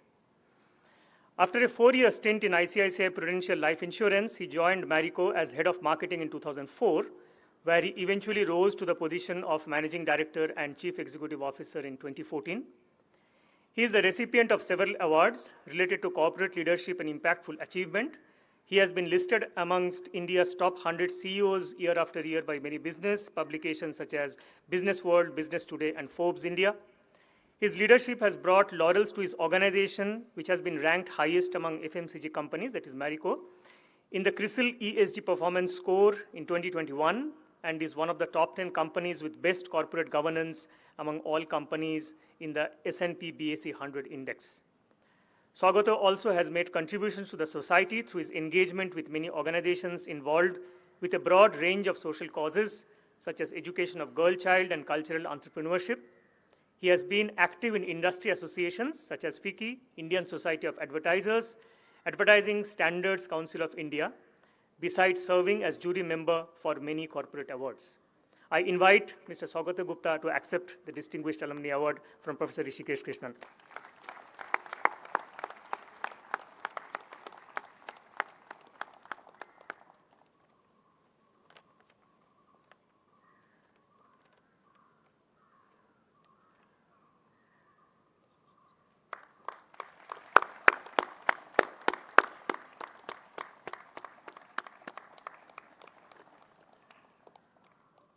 I request Saugata to give his acceptance speech.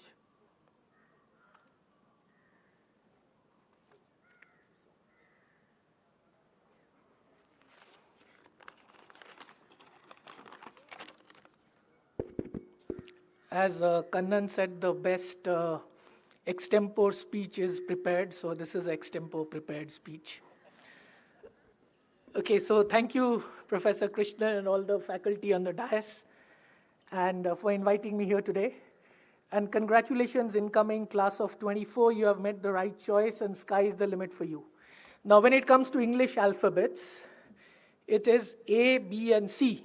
When it comes to the pecking order of IIMs, it's not A, B, and C. B comes before A, okay?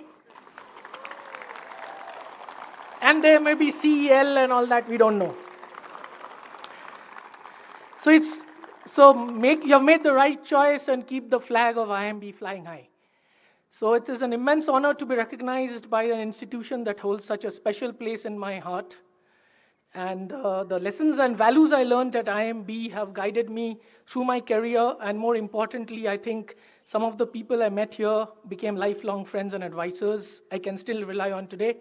And I'm glad one of them is N.S. Kannan, who is with us today. He was the role model of our batch, I can tell you. I am the reverse.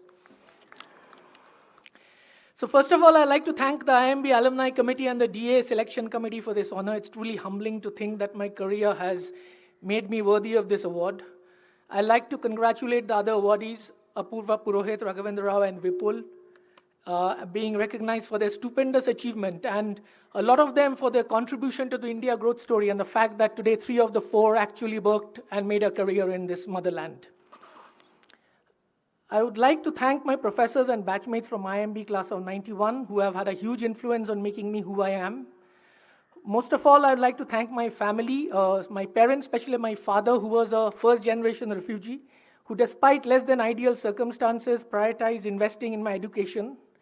My wife, Rima, who has supported me throughout the career, and as she says, parents, 2 children, our daughter and me. And my daughter, Sanjana, who has pushed me to make my numbers ever since she was 8 years old. She likes shopping and, of course, wants to retire early and made the connection between numbers, stock price, and her budget for shopping. No, but seriously, I owe everything to my family. They have supported me, motivated me, and tolerated me multitasking 24/7, responding to emails at 11 o'clock. And believe me, when you love work and have a happy family, there's nothing called work-life balance. Every achievement, including this, is richer because I get to share with them. I've also had amazing bosses, colleagues, board members, and other team members who have had a significant contribution in my corporate journey. To all of you who are starting your journey at IIMB, I will just give you a few words of advice, 3 lines, okay? There is no substitute for personal discipline, focus, and prioritization.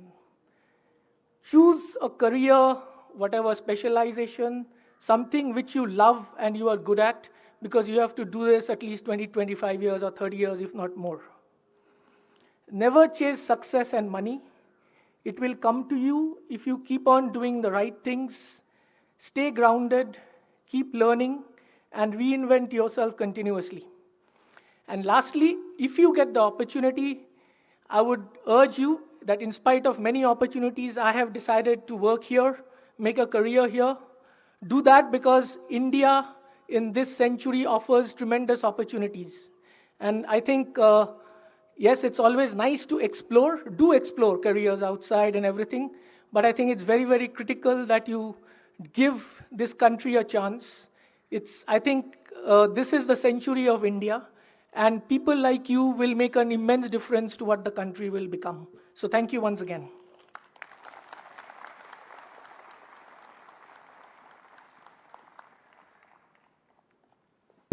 Thank you, Saugata. Our next 2 awardees, we will be giving them the awards in absentia, and they have sent us their messages, so we will play it. The third person today who is receiving the award is Mrs. Apurva Purohit, who is a PGP 1987-1989.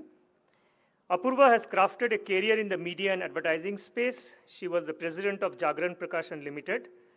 She founded Lodestar and is credited with bringing into the country the concept of media buying and building Lodestar to be counted as top 5 media houses in the country.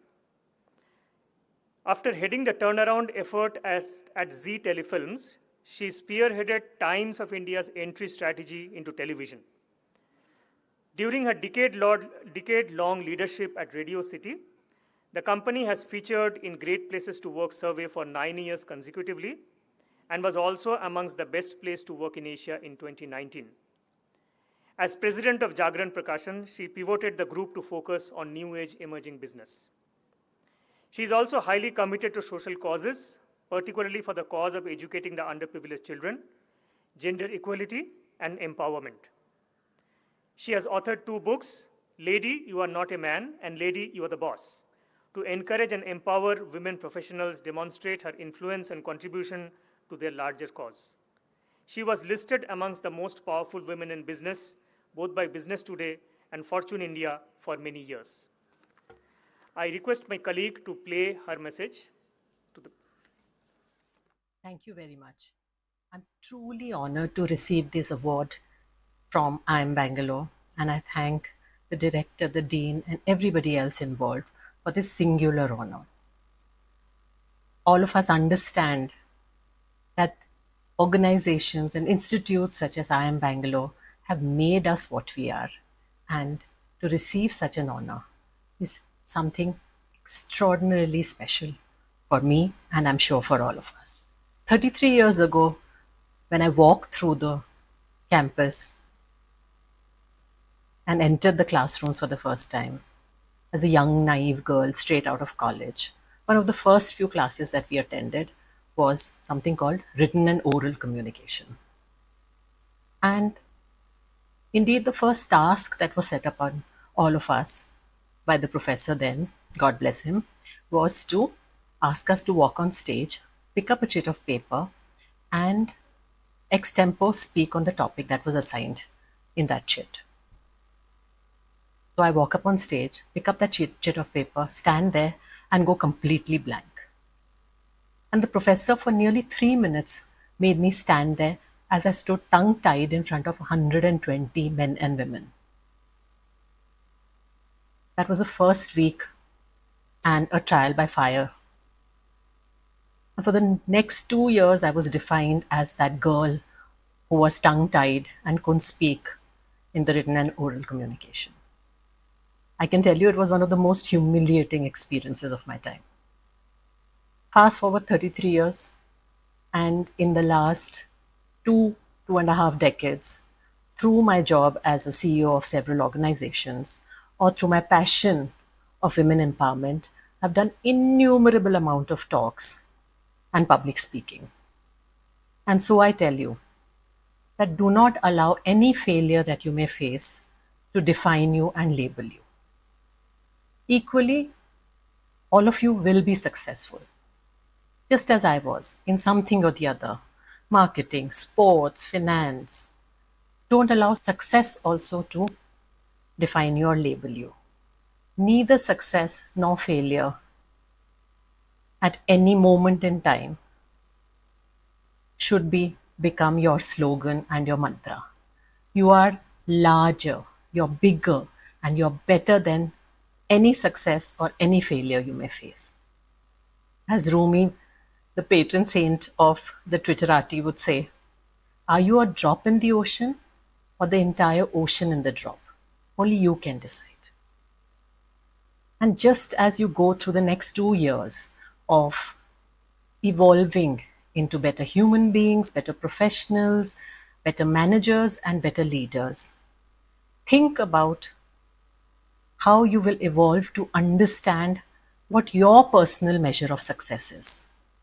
Let it not be your parents, your peers, your teachers, your professors, your partners who decide for you on how you should gauge how successful you are. Each of us has been given the right to decide our personal measure of what will make us succeed or make us fail. And only against that extremely personal, unique scale, meter gauge should each of us decide how well we have performed or how badly we have performed. I leave these 2 thoughts with you, and I thank everyone once again for this singular honor that I have received today. God bless all of you. Goodbye.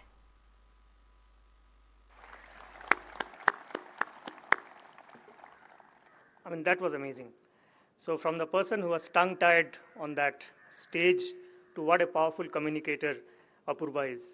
So Apurva is not here today, but we will request Professor Hrishikesh Krishnan to display the plaque which we are going to give to Apurva.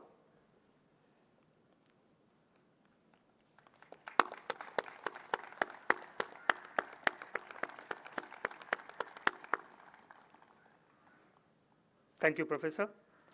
And our final awardee today is Professor Raghavendra Rau, a PGP of 1987 and 89.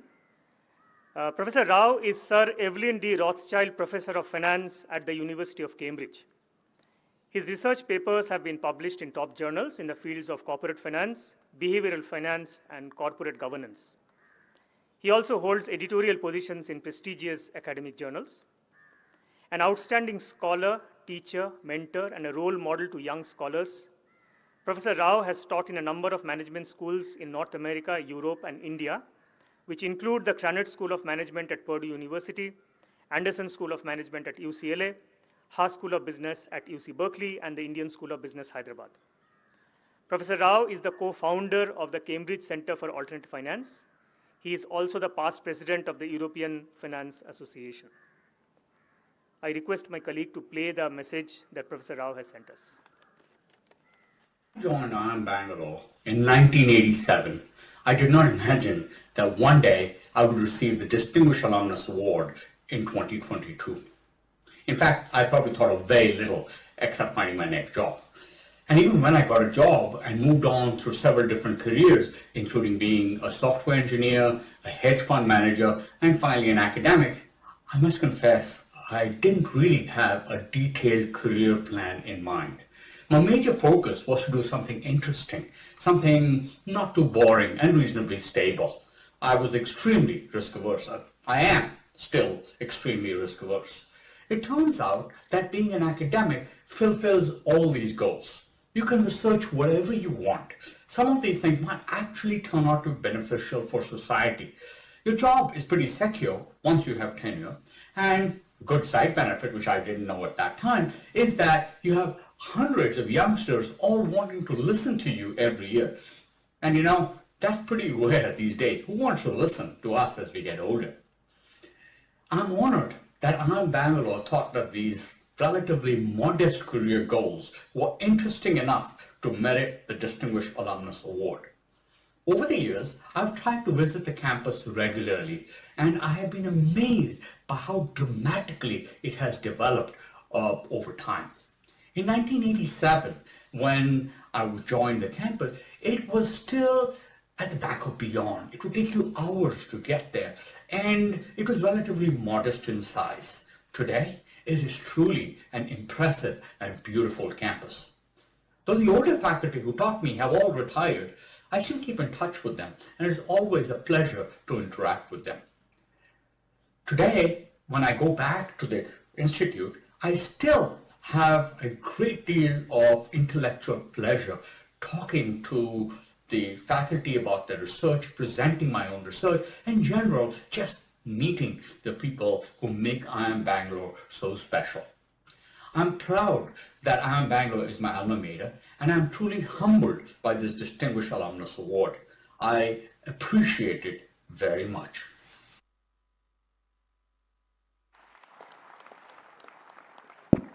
We thank Professor Rao for his message. One thing that that all of you will discover to your peril is that it still takes a long time to reach IIM Bangalore. I would now request Professor Hrishikesh Krishnan to display the award, Distinguished Alumni Award for Professor Rao.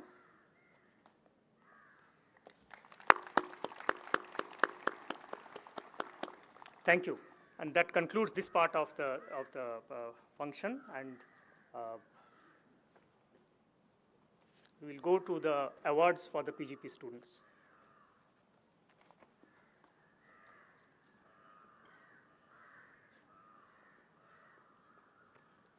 May I now request Professor Ashish Mishra to announce the scholarship awardees, please.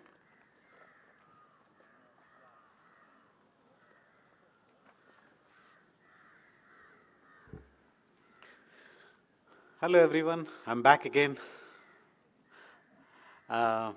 This is the award for the alumni-sponsored scholarships to the PGP second-year students, that is the 2020 batch, on June 27th, 2021.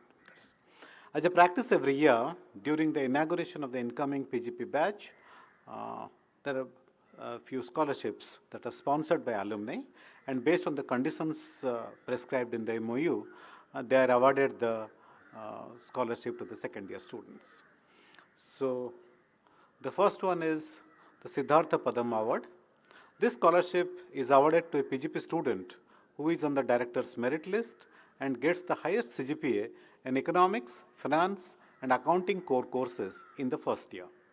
This scholarship was instituted by Dr. Sudarshan Padam in the memory of his son Siddhartha Padam, an alumnus of PGP 1998. This scholarship carries a purse of 50,000, a medallion, and a certificate. And this award goes to Mridul Sureka.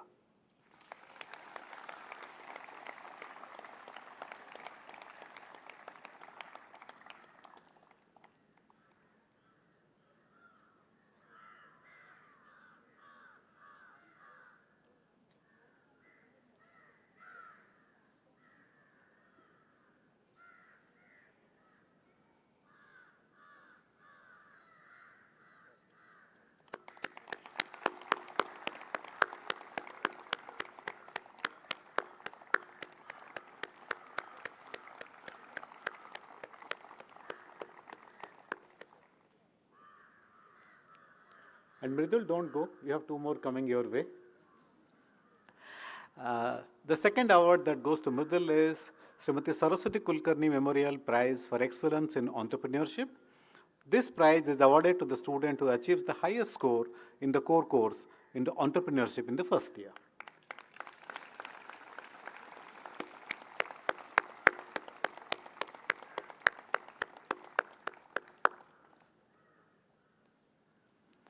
And the third one for Mridul is Srimati Parvati and Sri Vedula Krishnamurthy Scholarship Award. This scholarship is awarded to a PGP second year student who is on the Director's Merit List and gets the highest average CGPA in Competition and Strategy, Business, Government and Society and Entrepreneurial Learning core course in the first year. And again, Mridul Sureka.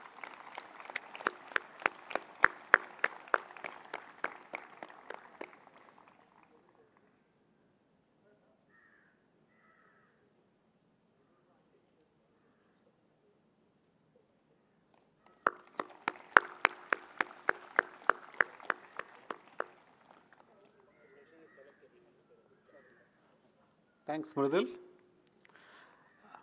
The next one is IIMB PGP Alumni's first batch 1976 scholarship. This scholarship is given to a differently abled female student from PGP. The scholarship aims to assist differently abled female student or male student if there is no eligible female student. It keeps alive the memory of the PGP batch of 1976 and their association with the institute. The scholarship carries a purse of 1 lakh and a medallion and a certificate. And this goes to Janapu Reddy Kirti Reddy.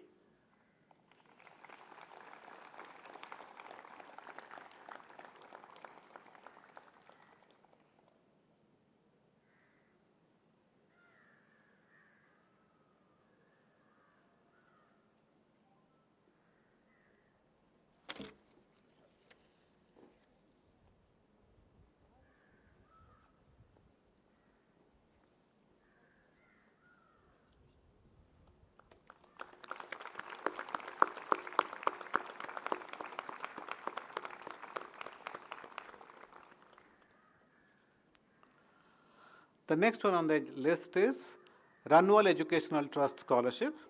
This scholarship is given to a PGP student based on the combination of academic performance in the first year and the student's financial need.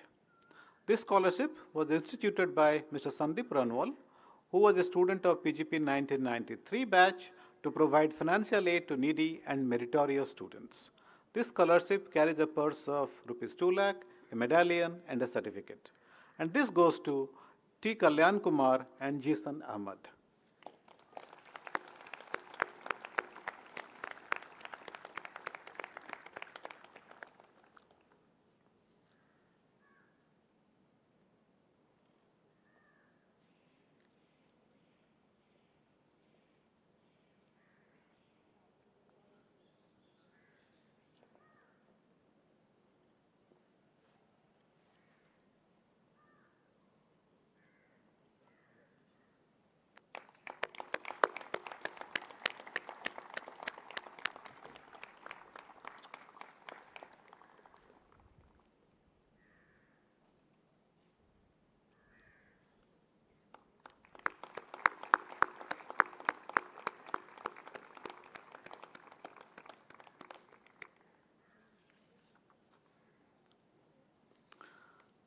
The next scholarship is PGP 1998 batch scholarship. This scholarship is instituted from the academic year 1920 to be awarded to for a 5-year period commencing from 2019.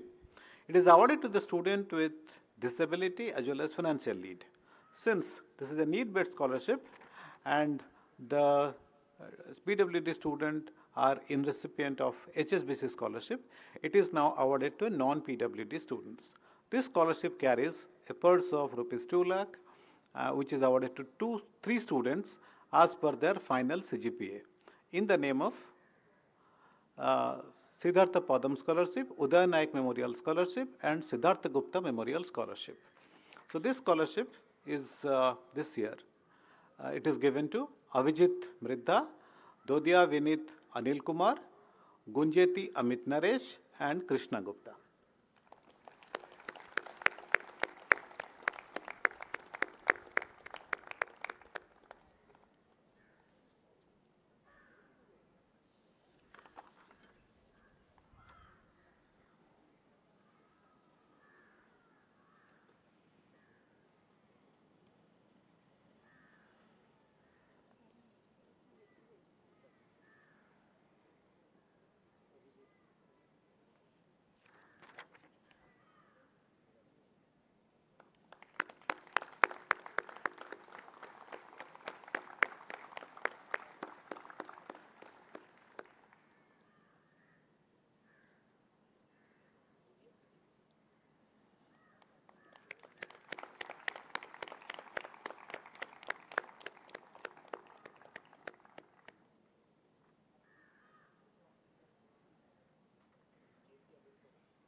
Thank you. The next scholarship is Ubuntu Scholarship. This scholarship is awarded to a second-year student on merit cum means basis. The student should have a minimum CGPA of 2.0 at the end of first year. The student should have applied for financial aid during first year. Subject to meeting these two criteria, the student with highest financial need overall score will be awarded this scholarship. If there is a tie on the financial need overall, then the student with higher CGPA at the end of first year will receive the scholarship. This scholarship comprises of rupees 1 lakh, a certificate and a medallion. So this year, this goes to Vignesh R, who is not present here. So he will be receiving this in absentia.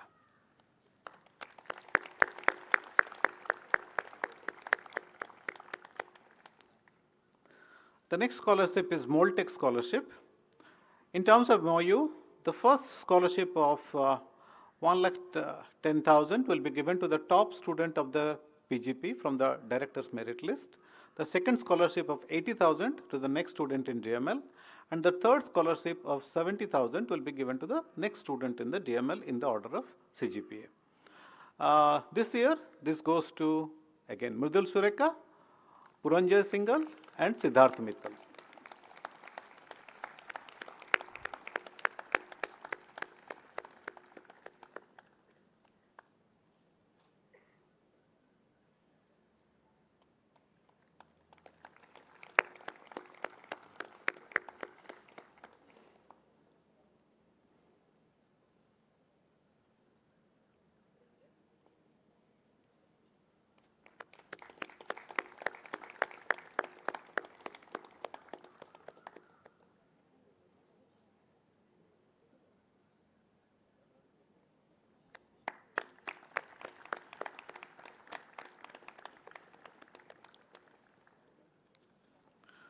The next scholarship is Nitin Agarwal Scholarship.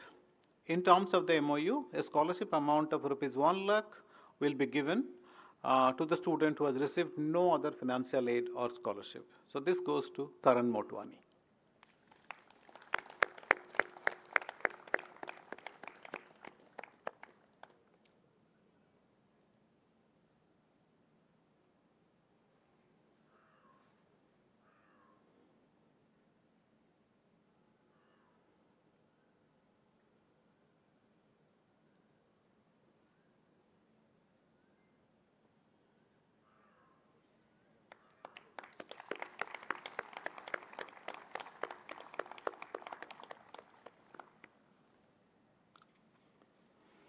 The next scholarship is Dipankar Khiwani Scholarship. This scholarship awarded to a female student or any other PGP student considering the financial need cum merit. And the scholarship is 60,000 each. This year it goes to Kajol Hari and Sabrinath R. Nair.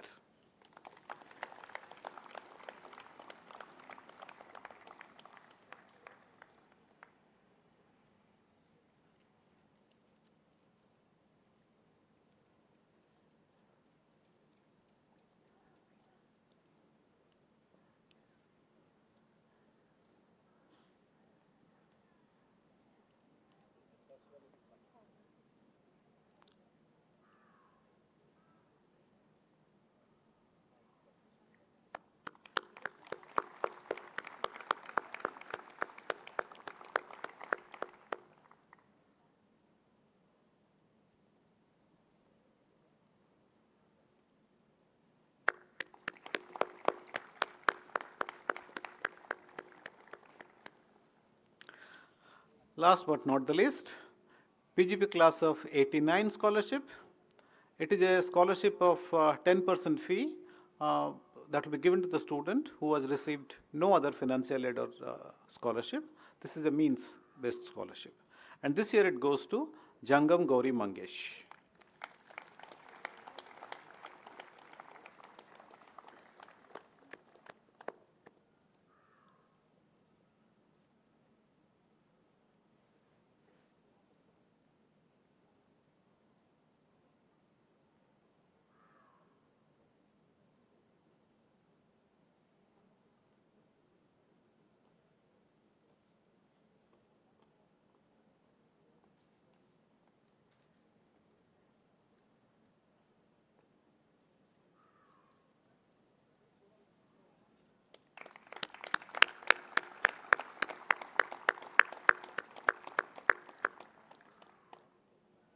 Congratulations once again to all the scholarship winners. My best wishes. Thank you.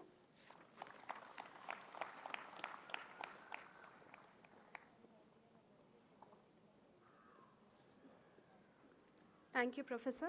May I now request Chairperson PGP and PGPBA, Professor Srinivasan, to announce the DML, DHL, and Section Toppers Award. Thank you. There's a long list of awards going on. I don't know if you guys realized, the sunset and the moonrise has happened. It's a nice full moon day. If you haven't seen the moon, just turn your heads back and look at the moon. Good. As we look at the moon, I have the honor of reading out and requesting Director to give away the Director's Merit List. The Director's Merit List honors people who are in the top 5% of the batch, and the Director's Honors List honors people who are in the 5 to 10% of the batch. So in the PGP program, the Director's... Yeah. Please get closer and run faster. Okay. Yeah. So the Director's Merit List starts with none other than Mridal Sureka,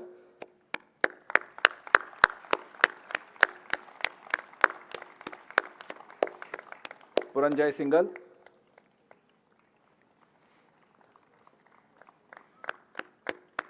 Siddharth Mittal, Mayur Sontalia, Kuljit Keshav,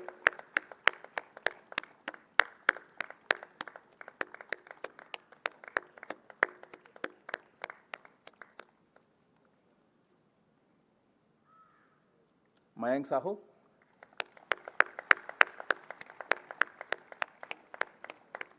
Abhishek Sancheti,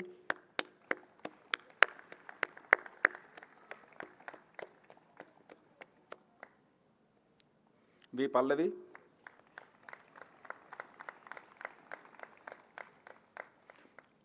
Abhinav DRP,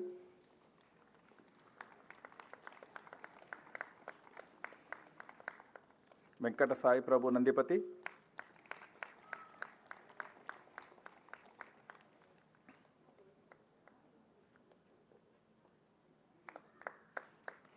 Adarsh Chamaria, Aditya Anand,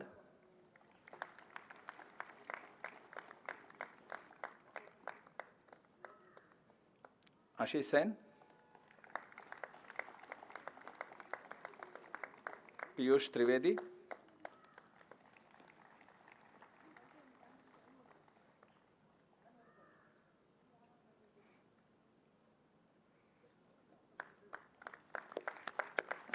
Anveshika Pandey,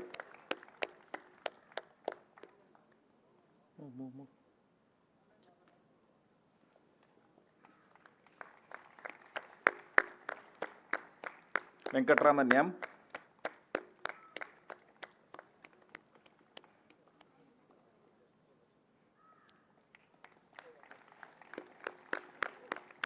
Rahul Kumar,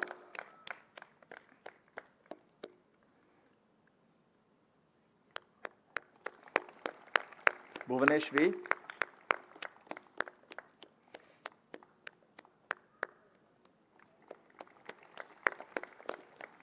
Sabrinath Nair,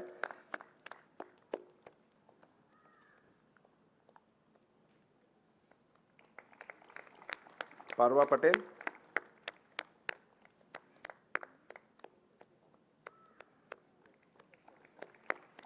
Chaitanya Shinde,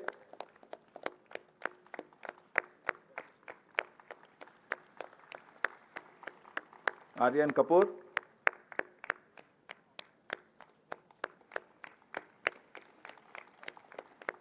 Venkata Karthik Raghuram Chamarti,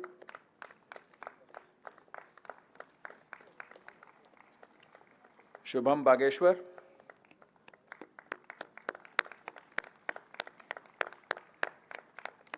Shivam Kumar, Abhijit Didwania,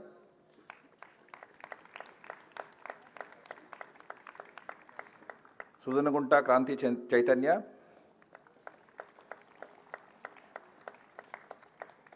Sarthak Jain,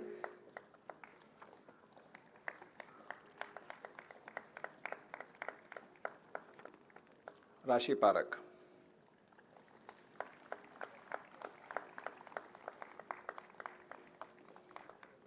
We move to the Director's Honours List. Mohit Goyal.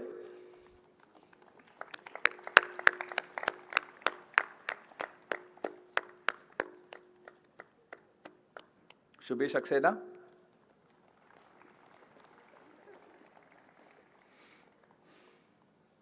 Sanya Goyal.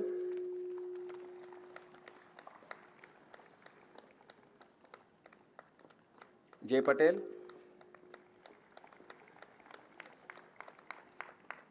Krishna Vadwa. Yash Jain.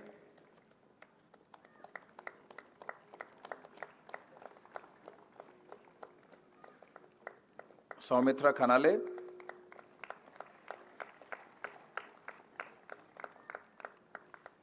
Suhas TG.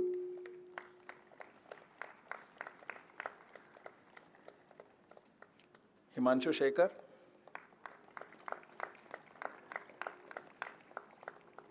Joshika Agarwal.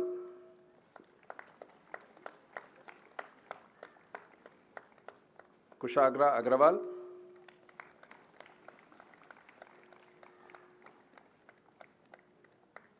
Tizil Saini.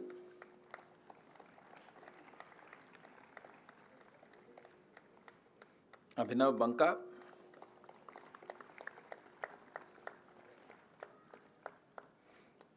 Vaibhav Garg.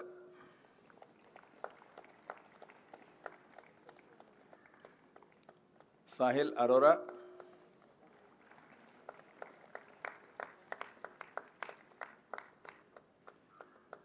Rohit Prakash.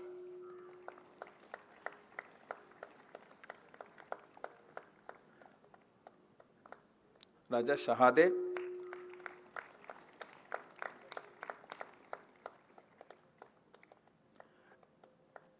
N. Samiksha Rai.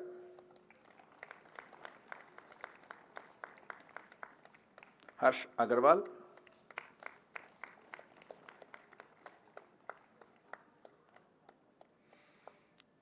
Shreya Vishwanath.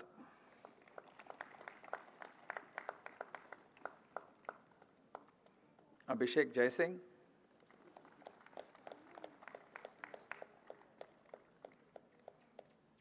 Siddhant Bagaria.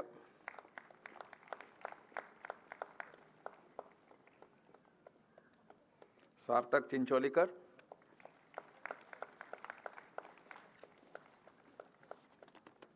Siddhant Jain.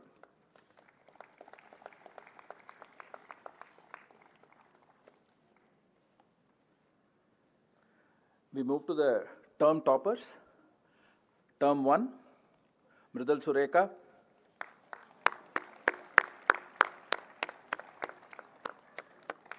Kuljit Keshav.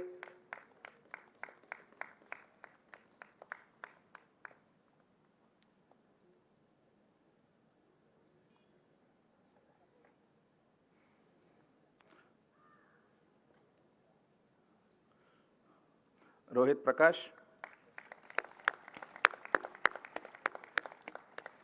Siddharth Mittal. Siddhant Bagaria.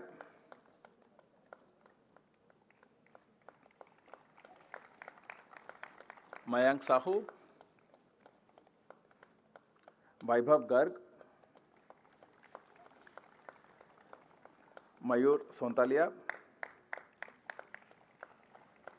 Abhijit Didwania.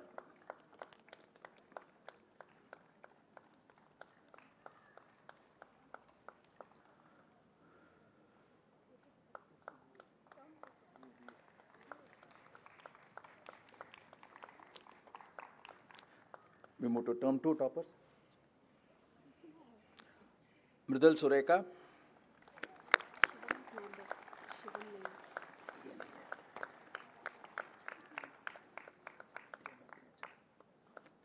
Kuljit Keshav.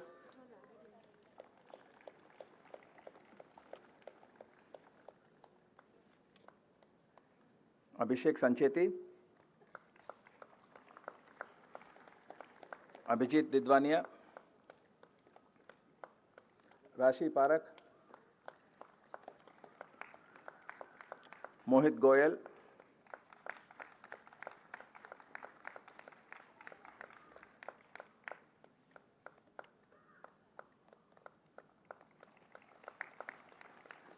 Mayur Sontalia, Nikhil B.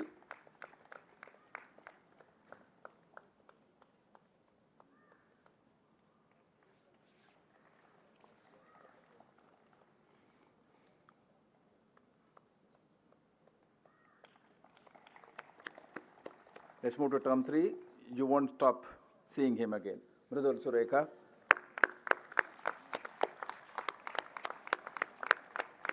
Rajneesh Kumar Upadhyay,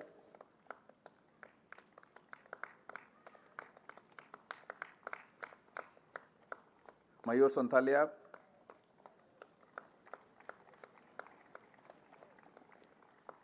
Anveshika Pandey,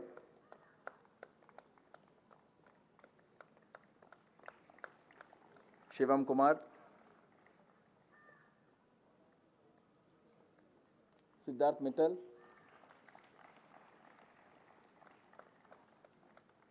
Kushagra Agarwal,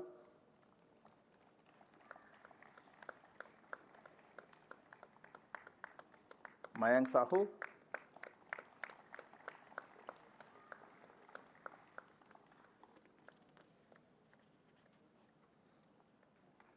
and Taranjot Singh.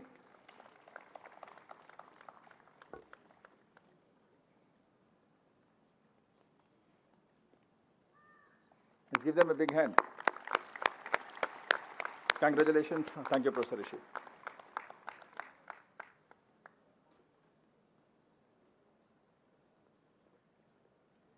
Congratulations to all the winners, and thank you, Professor.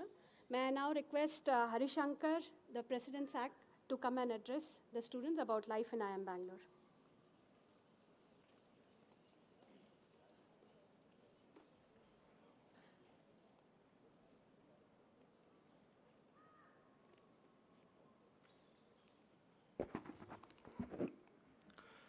Dear PGP ones, so it was probably back in 2008 or 9 when a great professor at our very own campus, Professor Viru Sahasrabuddhe, once said, "Life is a race."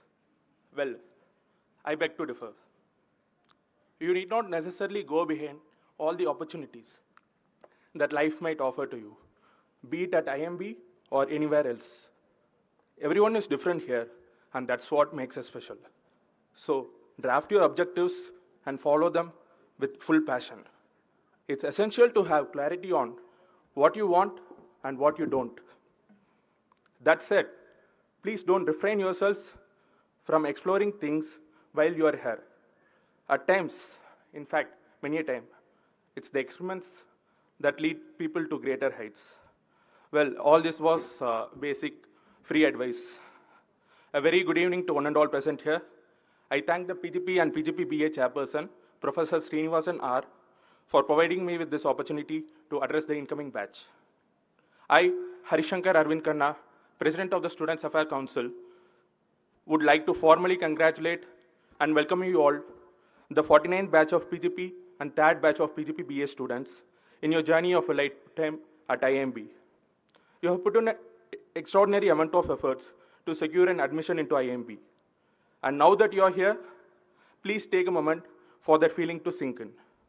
You shall never forget the sense of achievement that comes with securing admission into IIMB, and it will always be your guiding light while moving up the ladder here. The pandemic has affected people across the nations and different strata of society. It has made us realize that no one is below or above the nature of law. Laws of nature, sorry. We at IIMB abide by a similar philosophy of equality and inclusion. It doesn't matter what background you come from, whether you are an engineer or not, whether you have work experience or not, age, gender, or any other factor that you would differentiate with. We do not see people through any filters over here, and any resource at IIMB belongs to all of us.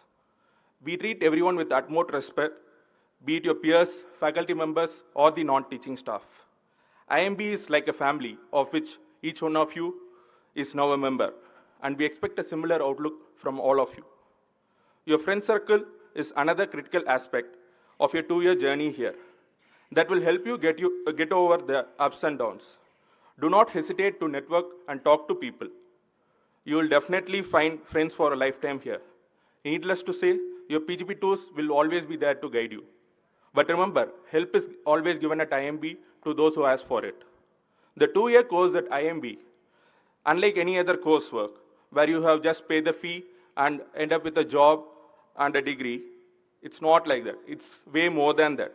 It provides you with an opportunity to redefine your choices or chart a new course altogether.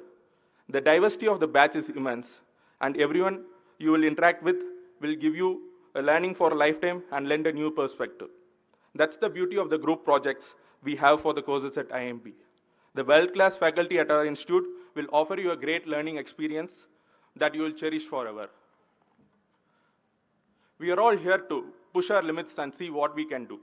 There are immense opportunities that the institute will provide you by virtue of being a national leader and also being ranked among one of the top B schools in the world. The super strong alumni network and the outreach of our professors. It would be best if you had an area of interest, which I am sure you will have enough opportunities to explore. We have over 30 clubs and committees from the student community that have done exceptional work in the past to hone the domain-specific interest of the students. I encourage you to expand the horizons while you stay at the campus and push your limits to surprise yourself, your family, and the friends with what you are all capable of. If you face any issues at any point in time from now on, please do not hesitate to reach out to any one of us at the Students' Affairs Council, and we'll be more than happy to assist you. You can also catch hold of me over any platform by mail or phone call or a WhatsApp message, and I'll try to get your concern resolved at the earliest. Students' Affairs Council is an elected body of representatives where each one of us carry the responsibility of handling a specific portfolio, ranging from sports, business, culture, hostels, and alumni affairs. It's crucial to direct your queries to the right person to get a timely resolution. However, don't restrict from reaching out to any of us in the council if you feel the need to do so. We also have the IIMB Mitra Society, with whom you are already acquainted, and almost all of you have already been allocated a Mitra. They'll be there for you anytime and for any matter that you have a concern with. Needless to say, you can approach them anytime. They'll guide you through the difficult times and be there for you as you take through the complex parts of the journey. Lastly, I would like to remind you all that you are the flag bearers of IIMB, and the motto of our institute, as you may all know, Tejasvi Navaditamastu, which means let our study be enlightening. And I urge you to abide by that and encourage to stay on the path of learning and walk out of this institute with not just your dream jobs, but also as a good citizen. I would also like to urge you all to hold the IIMB name in the highest regard and not indulge in any of the activities that will bring an undesired reputation to our institute. IIMB brand is something that all our previous batches, alumni, professors, and the administration has extremely worked hard for the last 49 years to build. It's our collective responsibility to uphold the same and work towards the IIMB name to greater heights on a national and global level. Thank you all for hearing me out. Have a great evening, and I wish you all a fantastic MBA experience over the next 2 years. Welcome again to the place to be. May the force be with you.